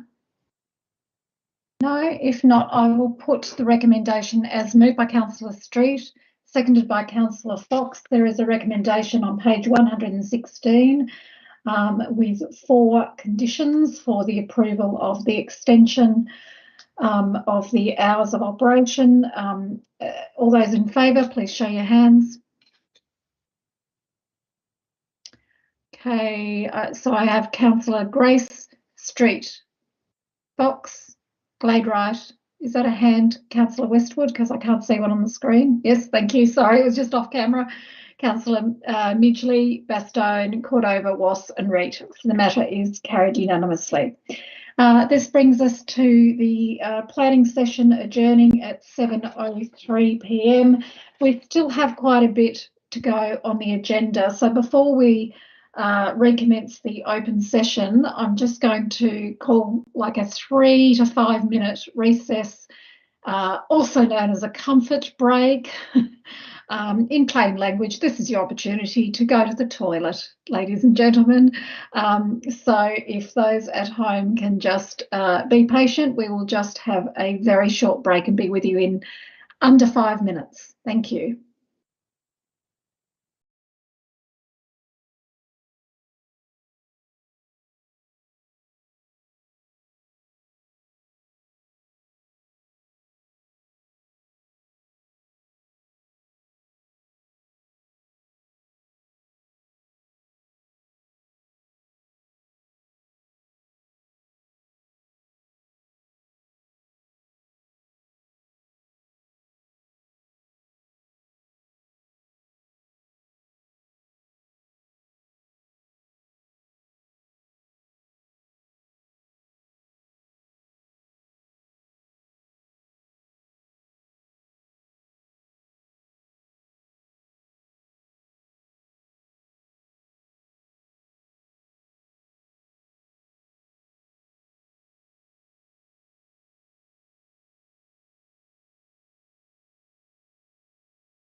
Let's hope we've nearly got everyone. 1, 2, 3, 4, 5, 6, 7, 8, 9, 10. Beautiful. Thank you all very much. Thank you very much. We're now good to go. I've got the okay from Ms. Adams. So sorry, I should have mentioned earlier, the Planning Authority adjourned at 7:02 p.m. The open session recommences at 7:09 p.m. We are now on page 124. Petitions still being actioned. There are no petitions currently being actioned. Petitions that were received during the last period, at the time the agenda was printed, there were no petitions that had been received. Still on page 124, we get to the officers' reports to council, the first one being the Kingborough Cycling Strategy 2021 to 2030, with a recommendation on page 128. I'm looking for a mover, which I believe might be Councillor Midgley as Chair of KBAC. Yep, moved by Councillor Midgley, and a seconder in Councillor Fox. Thank you, Councillor Midgley. Thank you, Mayor, and it's really fantastic tonight to support the Kingborough Cycling Strategy for 2021 to 2030. But before I start my speech, I would like to thank a number of people. Thank you, firstly, to councillors and staff for agreeing to fund the $20,000 from the City Deal funds towards a bike plan. I know back then it was a bit of an aspirational move, and I had to have a bit of a debate around why we should support this. But it does really fit in with the whole movement towards active transport. And as we know, petrol prices are rising. People are looking for e-bikes, so it's a really good time that we are putting forward this strategy tonight. Thanks also to Councillor Fox for being chair of the KBAC during the initial rollout of the strategy and the working group, and having regular meetings with the KBAC members. And just to acknowledge the huge amount of work by the KBAC members, Cycling South and Bike Network Tasmania during the initial stages for this. It was a vision that they'd had for a long time, and it was great to see it come to this fruition. Thanks to council staff members, Mr David Reeve, Mr Anthony Vidal, Ms Sue Sprott in regards to this, and also the other council staff that have been involved. And I note that many council staff have been involved in assessing the integrity of the plan to put forward as to how it is today. And the consultants from Sensible Transport Solutions, who took the time to cycle with KBAC members on weekends and attended a number of visits to meet with staff and cycle around the municipality to really put this together on quite a tight budget for them. We know how much we pay for many strategies and feasibility studies, so to get what we've got is really good. So just to speak a bit more on the strategy and the consultation, we'll note that the strategy was put to community consultation between the 19th of October and the 20th of December in 2021. It received a high number of engagement responses, with 217 engagements on the website and 23 written feedback. And overall, the feedback was supportive and positive. I did note that there was some concern around some of the routes, but that is great that the community is engaging and that we're doing it right in regards to how we do our community consultation at council. So it's great we can hear the voices regarding cycling in our community, and many non-cyclists as well had a bit of a say. And I note that 56% agreed with the routes identified. And I thank the Kingston Golf Club for their active engagement and the Inver Gardens for meeting with many of the councillors to voice their concerns and discuss matters. Sorry, that's the Inver Gardens, the people who own that beautiful facility. And I do note they have a very wonderful facility they've created there, and it's really fantastic to see the effort and time they've put into their beautiful gardens. So we can see from the feedback a large majority of the engagement responses affirms that many cyclists are concerned about the safety of riding on road in many areas throughout Kingborough, and would like to see more bike lanes or separated and shared paths. And so this cycling strategy provides a vision for that. The respondents identified the Kingston to Margate as a high priority link for cycling safety improvements. And during the consultation, I noted there are a few minor amendments to the addition that first came to council. There's been a brief evaluation and review section added on page 8. the Tasmanian Active Living Coalition. Thanks for their great feedback to note the strategic links that this strategy has to broader wellbeing initiatives through Tasmanian government, and that's been noted on page 10. The Channel Trail is noted as an aspirational cycling project for the municipality, and some map changes included the Kingston to Kingston Beach shared path link has been conceptually remapped via Beach Road, page 23, and the Huntingfield to Margate off-road shared path network. The conceptual proposed network map has been amended to utilise Crown land in this area, and the feasibility stage of this project would assess all route alignments. And also note, and thanks for community feedback of this really fantastic link that we've noted, is the connecting Spring Farm track to Huntingfield. It's now been included on page 23. And just to note on the maps that they're deliberately vague and large scale, as they are designed to show a desire for a network of trails across the municipality, including a continuous channel trail between Kingston and Kettering. This is a long-term goal which will require detailed assessment to identify a final alignment for various sections. They're aspirational, and they give they haven't got that full detail, so we can have these great shovel-ready projects for KBAC to work on the next many years. So to note as well, on Friday was good timing. Thank you, Ms. Vidal, for arranging that. It was set in, but we've now had this meeting to look at this strategy. After this, we had a meeting on Friday with KBAC, and they're very happy with the strategy, and we've talked about how we can actually make this strategy a real priority in the KBAC meetings, that we can take action and actually assess how we're going over the next 5-10 years. Time, is it? Okay, that's time. Could I have just a little bit more time? 1 more minute. The motion is that Councillor Midgley be given additional time. It's moved by Councillor Gladright, seconded by Councillor Cordova. All those in favour? Looks like that's carried. Hang on, sorry, I've got to do it properly. All those in favour is Councillors Grace, Westwood, Bastone, Gladright, Street, Cordova, Fox and Reet. Those against? Councillor Wass. Councillor Midgley, you have additional time.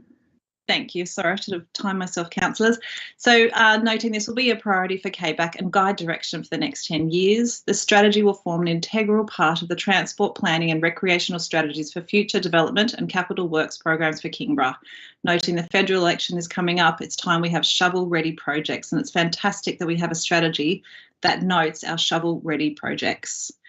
So I really like the cycling strategy that it considers bike parking, bike racks on buses. I won't stop saying that.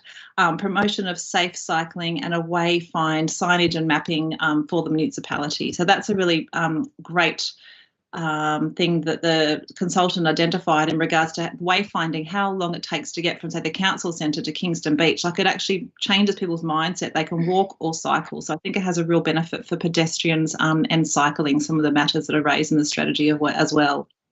So the strategic and advocacy actions of the strategy have many correlations as well, I think, with the Kingborough Safety Committee. So, councillors, I look forward to hearing the discussion and your endorsement of the Kingborough Cycling Strategy 2021-2030. Thank you, Councillor Midgley. Are there further speakers? Councillor Cordova. Thank you, Mayor, and thank you, Councillor Midgley, for that very good summary of the, there are so many people to thank for this strategy, and it's going to have such terrific outcomes for thousands upon thousands of people over the next 20 and 30 years throughout the municipality. But what I think is really important, in addition to thanking everybody, is to recognise that this strategy is for everyone. It welcomes a holistic and a health in all policies approach. It acknowledges that the majority of the Kingborough population is only likely to consider cycling for transport or recreation trips when separate cycling infrastructure is provided and where it connects to points of interest. So this strategy aims to make cycling attractive to the 78% of the population who are interested but concerned. This group are interested in cycling but require higher levels of separation from motor vehicle traffic before considering cycling. And as I've mentioned before in this forum, I am certainly one of that cohort.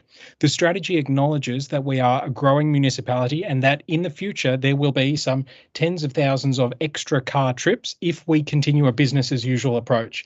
And what's important is that at page 151, it says that the business as usual approach, the business as usual scenario is not a zero cost option. We have a choice now. We are at a crossroads, so to speak, that if we start trying to increase the number of people who are using active modes of transport, then we will decrease traffic congestion and we will make Kingborough a nicer place to work and recreate and visit. So what I like about this is that this strategy is in fact for everyone in Kingborough. It's for people who drive by busting congestion. It's for children for both travel to school and recreation. It's for people who ride to local transport errands such as shopping. It's for commuters who travel short distances. It's for those recreation and fitness fanatics, of whom I wish I was one, but sadly I am not. It's for cycle tourists and it's for mountain bikers. It's a strategy that is inclusive, and I think it will help everyone in Kingborough in so many different ways. Not just for those 78% of people who we're trying to encourage to lead a healthier, happier and more active lifestyle, but also for those who repudiate cycling, because by getting cars off the road, we're all going to be better off. So once again, thank you to all those involved. Thank you, Councillor Midgley and Councillor Fox, and I absolutely commend the motion. Thank you, Mayor. Thank you, Councillor Cordova. Do I have further speakers?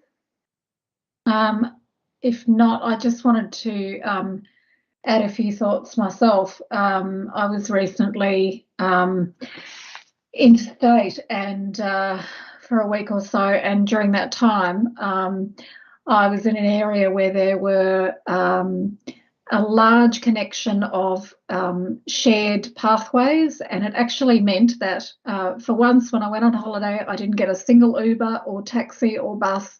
We either walked everywhere or we got e-bikes, and so I actually came back feeling not only rested but really energetic, and it actually said to me how important it is to have that infrastructure so that you can feel safe.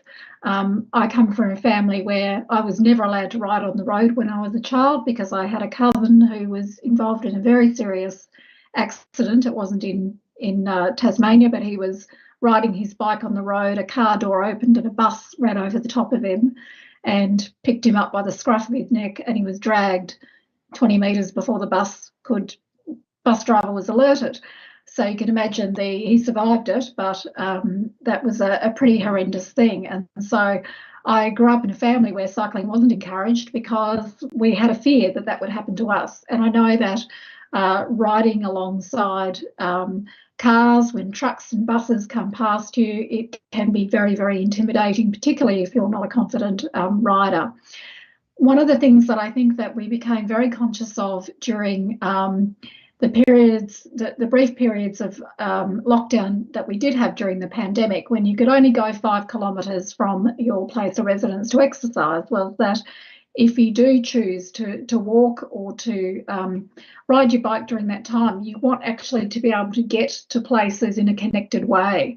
And so that's why I was really pleased that we now have these interactive maps on the front page of our Kingborough Council website so that people can see how it all joins up. That's helped to highlight to us, like this strategy has and the work behind it, the gaps that we do have and how much work there is to be done. So I think it's great that we have an aspiration to see what we want to achieve in the future. I think we're realistic enough, all of us around this table, to understand that it is going to come at a cost, but we're fortunate now that we have funding from the state government to go halves with the feasibility study for this, to undertake the work, because this is just the first step. And I know that there has been some concern amongst some stakeholders and residents in the community about the directions that some of these pathways take. There have been some amendments that have been made. Like Councillor Midgley mentioned, I did also, and I know other councillors did, take the opportunity to visit Inverworld Gardens and see the wonderful tourism venture that they have created there amongst their home, and they have, in the 21 years that they've had it, they stopped counting after they planted 12,000 trees, which is incredible. And so I do believe that their concerns are very valid in terms of they are very determined that this should not impact the beautiful native garden that they've created there so lovingly over a long period of time.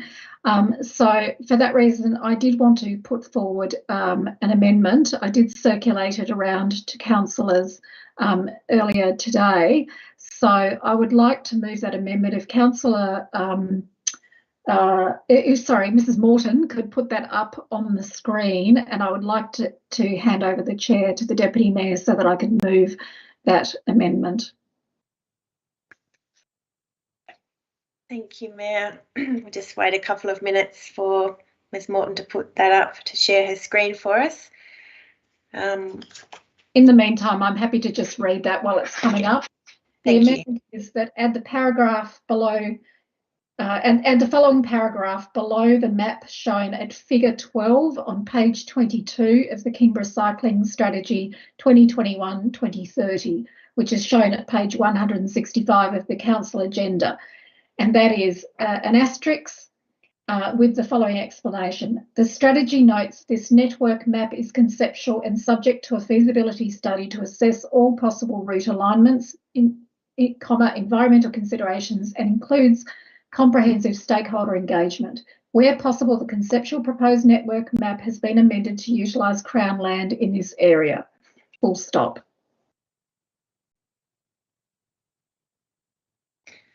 Thank you, Councillor Reid, and I do note that you emailed that to councillors earlier today, so I thank you for that. Do I have a seconder for that? I think it was Councillor Cordova, although I'm sorry, on Teams it's a bit hard to tell.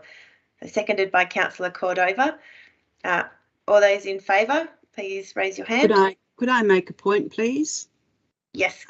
As seconder of the motion, if the mover of the original motion would be prepared to accept the amendment, then I would be happy to accept that as part of the motion.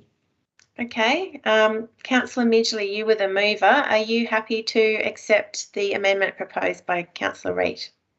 Yes, I am. Thank you. Thank you. Thank you, Deputy Mayor. So I'll take back the chair now. So just to clarify, that becomes now part of the original recommendation to endorse this. Look, by way of explanation, I would hope that it gives the assurance to stakeholders, not just at the gardens, but others who may be along the route, that we are trying everything possible to map it in future so that it utilises Crown land rather than traverses private property. And because we appreciate that not everybody has a desire to give up part of their property, and certainly having visited the gardens, as other councillors have, it's very obvious when you see the topography there that it would be very difficult indeed to create a suitable shared pathway through parts of their property without the gradient being too steep in parts, but a whole range of obstacles that were really only could be appreciated through walking through it rather than just a desktop study, which has been done previously. So I really welcomed that opportunity to go through that. I know I did run this amendment by Mr. Reeve earlier. I wondered if he could just give some assurance now with that amendment that that intent would certainly mean that we will not be trying to take any private land, so to speak, for this route. Mr. Reeve. Yeah, through you, Mayor. No, so the intention is to actually, when we'll be looking to get some of these ones that have actually been identified in the strategy and bring them down to a project level, will be to work with stakeholders if we need to in terms of any issues that might impact on their land or near their land. So there's certainly no intention to actually look at going or acquiring people's land without actually the agreement of the property owners there. So that will be our intention in the area near the Inverara Gardens, and it would be similar for the other ones where other people have voiced concern as well, including the golf course. Thank you, Mr. Reeve. Are there any further speakers? Otherwise, I'll ask Councillor Midgley to sum up. Councillor Midgley. Thank you, and thank you, Councillor Cordova and Mayor, for speaking and also raising that matter. And it's great we have that little asterisk under that map there. And on behalf of KBAC, really, I think they'll be really excited to see that this has passed by council tonight, and they're really excited to sink their teeth into getting these actions happening. So get on your bike. That's not like normally what you say when you want someone to leave, isn't it? On your bike. Thank you, Councillor Midgley, for summing up. I'll put the recommendation now. It is as printed on page 128, but it does incorporate the additional paragraph that was previously on the screen. It's moved by Councillor Midgley, seconded by Councillor Fox. All those in favour, please raise your hands. Those in favour is Councillors Grace, Cordova, Wass, Gladeright, Westwood, Bastone, Street, Fox, Midgley and Reet. The recommendation is carried unanimously. We turn now to page 206, Policy 3.7, Purchasing Policy, and 3.12, Code for Tenders and Contracts, with a recommendation on page 208. Do I have a mover and a seconder, please? Moved Councillor Westwood and seconded by Councillor Street. I know you were wiping your eye, but I'm going with you because you moved and you've also bought a house. Councillor Westwood. Thank you, Mayor. Purchasing and procurement policies are something that I'm quite passionate about. A bit nerdy, I know. I'm really pleased to see that this purchasing policy and Council's Code for Tenders and Contracts has come to us for review and approval, and I'm glad to see that we've adopted a Local Government Association of Tasmania model code for tenders and contracts. One of the things that I really love about this new policy is that a definition of value for money has been included, which was missing from the previous policy. So value for money is extremely important when it comes to the expenditure of ratepayer dollars. So we manage a 40 million plus budget every year on behalf of our ratepayers, and having proper, open and transparent policies in place ensures that we spend that money according to best value for our ratepayers. But I'll just read out the definition of value for money, because it's not just about buying the cheapest product at the cheapest price. Value for money at 5.3 means that council will ensure it is buying at the most competitive price available, but value for money does not necessarily mean buying at the lowest price. In practice, this means that council will consider the contribution the good or service makes to achieving council's strategic plans or policies, the value of the acquisition and potential benefits against the cost of that purchase, an assessment of risks associated with the purchase, including the preferred procurement method, how well the works, goods or services will meet the needs of council, maintenance and running costs over the lifetime of a product, disposal value, time constraints, including supply chain delays, and the impact of procurement decisions on the local economy, such as through industry development and employment creation. So I think this is a really valuable thing to have added, particularly in light of not having anything before. In future, I would like to see sustainable procurement practices also included in definition of value for money. Certainly where procurement is headed, because we can use our ratepayer dollars to buy products that are sustainable. Also consideration of the social, not just the economic benefits of the money that we spend is really important. So going forward, I would hope that we can consider some of that in our procurement policy. I had a couple of questions. At 5.4, we talk about enhancing local business and industry. Council will ensure that where local capability exists, it will seek to engage the local market and encourage participation in tender and quotation processes. In practice, this means that Council will actively seek quotes from local businesses that are able to provide quality works, goods or services. Where local capability exists, ensure that discretionary elements of specifications do not prevent local business from competing, and not give preferential treatment to local suppliers where it cannot be reasonably justified. I was wondering if I could have a definition of local, please. Mr. Breen. Yes, through you, Mayor. I guess at this stage, probably where we're looking at for local suppliers is probably more at the lower level type suppliers. So generally, we'd look for people within the local community, so people within the Kingborough municipality, if there are those sort of services available. And do you have a requirement to get a certain number of requests for tenders or quotes from those businesses? Like how does it work in practice? It's through you, Mayor. So basically, the purchasing policy gives us our guidelines in regards to how many quotes we need to get. So we'll go to the market, but certainly we give preference to local providers that are available. Thank you, Mr. Breen. My second question relates to something, I'm not quite sure what page it's on. It refers to in the case of an emergency. I was wondering whether you could please provide some more information of the definition of an emergency.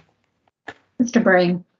Yeah, through you, Mayor. Essentially, it's a power that's given within the local government regulations for the general manager to make decisions based on an emergency situation. So it would be if, for instance, I guess there's a flood or a fire and we need to procure goods really quickly on the basis of meeting the community needs. So that would be the sort of environment in which the general manager would make those decisions. Thank you, Mr. Breen. I don't have any further questions. Just to say thank you very much for reviewing the policy, and I think it's a really great improvement on the last one.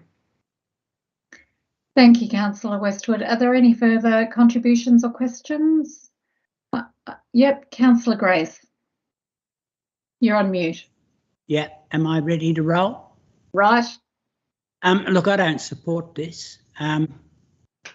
I can write out quite a few issues regarding this policy that particularly I've learned over the last 2 or 3 years with the tendering procedures, etc. Not really conversed, or neither any of us are conversed with the purchasing policy, because we have no idea, because council staff have a figure up they can go to.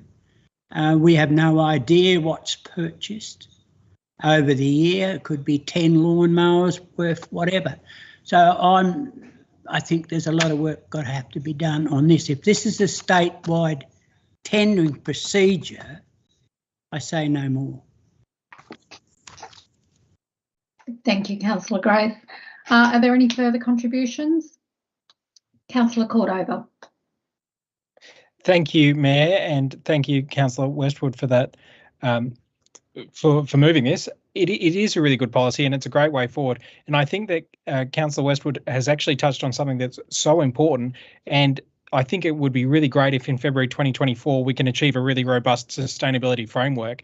I think it's so important that, and it does mention that we're going to preference local suppliers, or at least it's mentioned what the definition of a local supplier is.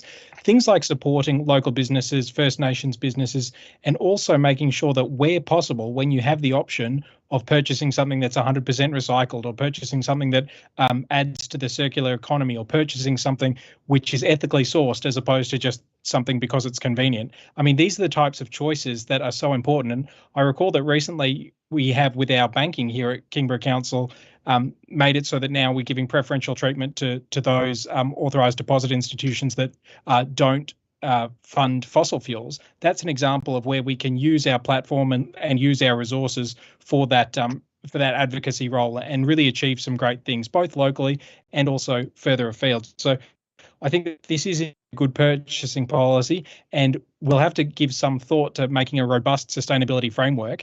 But I think I'm so pleased that Councillor Westwood brought that up, because there's a terrific opportunity there, I think, to use Kingborough Council for good and also to achieve great things for the municipality. Thank you, Mayor. Thank you, Councillor Cordover. And next I have Councillor Street. Thank you, Mayor. Look, to start off with, just a question. Look, in my day job, I'm quite often called upon to assist small businesses with navigating tenders and contracts policies, because they can be quite complex.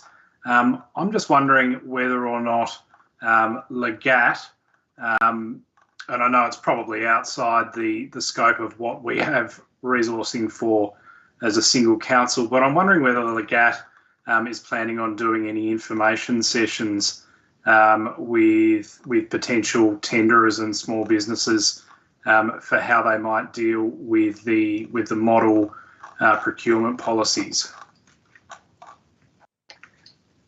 Now, that's an interesting question, and I think I might throw it to the General Manager. He might redirect it to Dr. Stevenson. I'm not sure. General Manager? Thank you, Mayor. Councillor Street, I've taken a note of that, and I'm happy to raise that personally with the CEO of the Local Government Association tomorrow. Thank you, General Manager. Look, I really do appreciate that. Like I say, it can be very daunting for the same small businesses that we're trying to support. By having local procurement policies, it can be very daunting for them approaching a code like this one. And that's not to say that there's anything wrong with the policy, because there's not. It needs to be complex. And quite often, this is the same discussion that I have, is that it needs to be complex because what it's trying to achieve is that everybody is on an even playing field. And that when you're tendering, you know that everybody else is playing by the same set of rules, and that council are playing by a set of rules as well when they make an assessment of who we purchase from. And I agree with Councillor Westwood that this is an excellent policy. It's a vast improvement on what we have had previously and on what other councils have had previously as well. And so I really appreciate the time and effort that's gone into bringing it to us. Like I say, the support that we're looking to provide for local procurement is excellent. I just hope that that there might be an opportunity there to run some information sessions as well with potential suppliers to ensure that they understand the code and understand the requirements of them before they launch headfirst into a tender.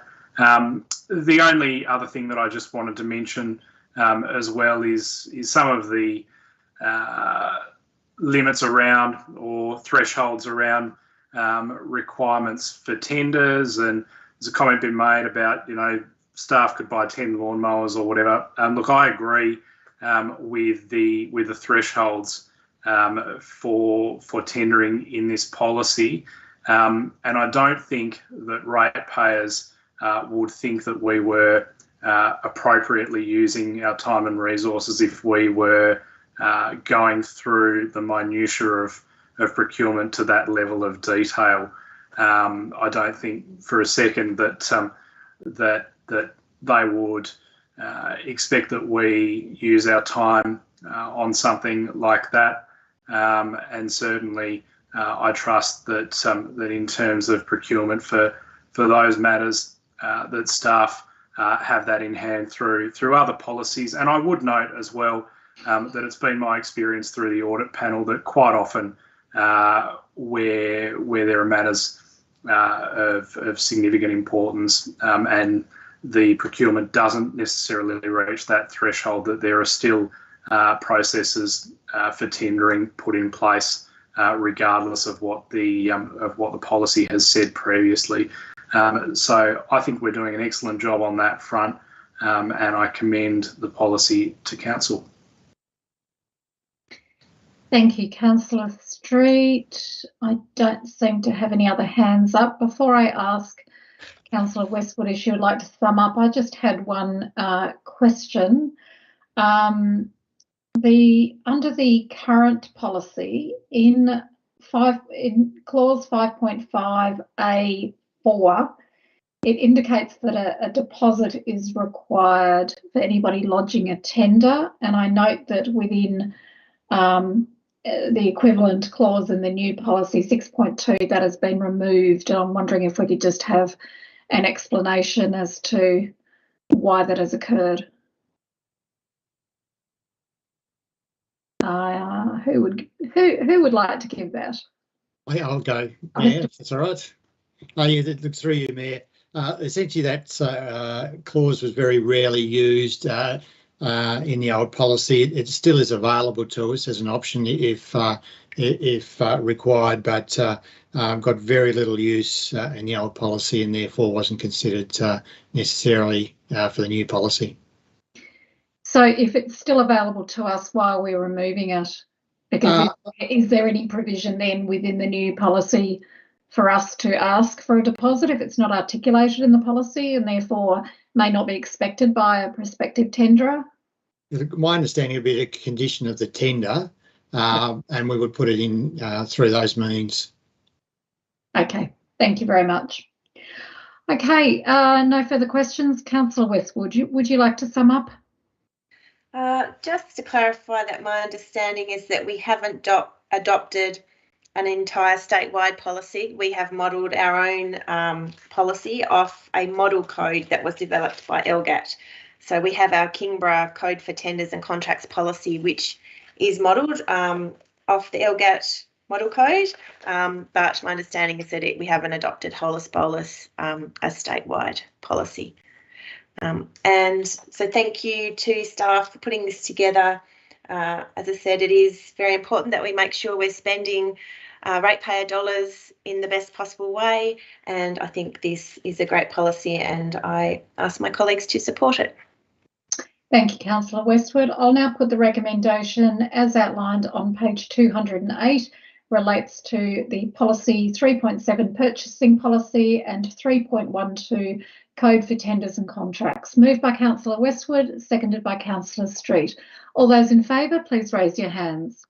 Those in favour are Councillors Fox, Bastone, Westwood, Cordova, Gladeright, Street, Midgley, Wass and Reed.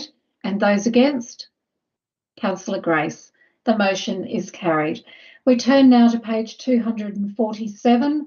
It's the January 22 financial report with a recommendation on page 248, and I'm looking for a mover and a seconder, please. Councillor Westwood, your hand seems to be up, so I'll take you because I think it was an error, but I'll still take it, and Councillor Fox is seconding. Councillor Westwood.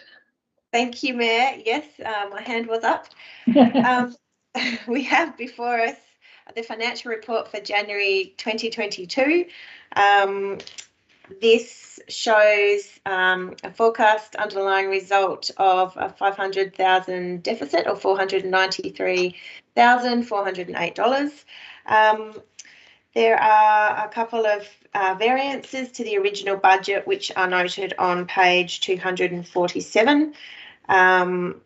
We have some rental income, interestingly, due to revenue for the depot for providing space to store metro buses, and the community hub as a venue hire for the state government's vaccination program. So I guess that's a good use of our infrastructure if we don't have alternative uses ourselves. I had one question in regards to employee costs, 97,000 over budget, primarily due to reduction in the provision for annual leave as a result of employees taking substantial annual leave in the month of January. Glad to see that employees did take some leave in January. I'm just wondering whether that has gone away to reduce the outstanding leave entitlements that we have, whether that's reduced that liability. Mr. Breen. Yes, through you, Mayor. Yes, essentially a substantial reduction in our excess leave over the January period. Normally we have our provision goes up by about 30 to 40,000 a month on average. For the month, it went down by 200,000 during the month of January, so a pretty substantial decline, and shows that people are choosing to take their holidays during the summer period, during the COVID issues that we're having, and really not travelling as much as they were in the past. So have we caught up, so to speak, with employee leave entitlements that weren't taken during that initial COVID period? Through you, Mayor, yes. Essentially, we've primarily caught up. There's always half a dozen people that have excess leave, and we can constantly work with them trying to get their leave down. But the majority of people now have got back to what we would call a normal distribution of leave, which is a good result. Thank you, Mr. Breen. I don't have any other questions about this report. I just wanted to more generally say thank you to my colleagues on council who have helped over the last 3 years in various degrees to help get us to where we are now. We have done a lot of work to make sure we're managing Kingborough's budget responsibly, and I think we have worked together as best as possible. Given that there are 10 different people around the table with different and competing priorities, I really think that it has been a wonderful outcome, particularly over the last couple of years with so much external uncertainty. I think we've made really responsible financial decisions, and thank you for working together so that we could do that, and thank you to staff for your advice during this period. That's all from me. Thank you very much, Councillor Westwood. Are there any further questions? I just had a question, and Councillor Westwood had touched on it, page 247.4.1, the revenue 53,000 over budget. So rental income for providing space to store metro buses. I was just intrigued whether that is a regular occurrence, whether it was a one-off, how many buses did we store and for what period of time, and any other detail. I wasn't aware that we had done that, and there were no buses at the depot the other day when I was there. Mr. Breen. Yeah, through you, Mayor. Look, my understanding it's an ongoing arrangement we have with Metro to store their buses overnight when they're not in use. So we had some spare space within the depot. It has required us to put down a bit of gravel to provide a base for the buses to sit on. My understanding is that that's an annual rental that they will pay every year to council. So a good bit of supplementary income for council on an ongoing basis. Terrific. And I assume then that we have sufficient space. It's not impacting on the operations of the depot or inconveniencing the staff at the depot who park there as well. We've got sufficient space. Yes, through you, Mayor. Look, essentially that's my understanding, and it was the decision of the manager works that they could support the bus parking there on an overnight basis. Thank you very much. Let's hope it leads to greater bus services in Kingborough, since they're going to be here overnight. Thank you. Are there any other questions? If not, I will ask, I can't see any hands up, I'll ask Councillor Westwood, did you want to sum up? No. So I will put the recommendation as printed on page 248, and that is that Council endorse the January 2022 financial report. It was moved by Councillor Westwood, and I failed to write down who seconded it. I apologise. Who seconded it? It was, sorry, Councillor Fox, seconded by you. All those in favour, please raise your hands. It is yes from Councillors Grace, Fox, Bastone, Westwood, Cordova, Wass, Street, Midgley, Glade Wright and Reet. That motion is carried unanimously. Notices of which motion has been given. At the time that the motion was compiled, there were no notices of motion that had been received. That takes us now to page 269, confirmation of items to be dealt with in closed session. In accordance with Regulation 15 of the Local Government Meeting Procedures Regulations 2015, Council by absolute majority moves into closed session to consider the following items: confirmation of minutes, applications for leave of absence, Lawless Road extension and Cayuta tramway track car parking, delegated authority rates. Do I have a mover and a seconder for that motion, please? Moved by Councillor Gladwright, seconded by Councillor Wass. All those in favour, please raise your hands. And that is anonymous, unanimous. You know it's getting late when you start mixing up your words. My apologies. That motion is carried unanimously. So in accordance with Kingborough Council meetings audio recordings guidelines policy, recording of the open session of the meeting will now cease. So thank you very much to everybody who has been watching along at home. The open session of Council now adjourns at 7:50.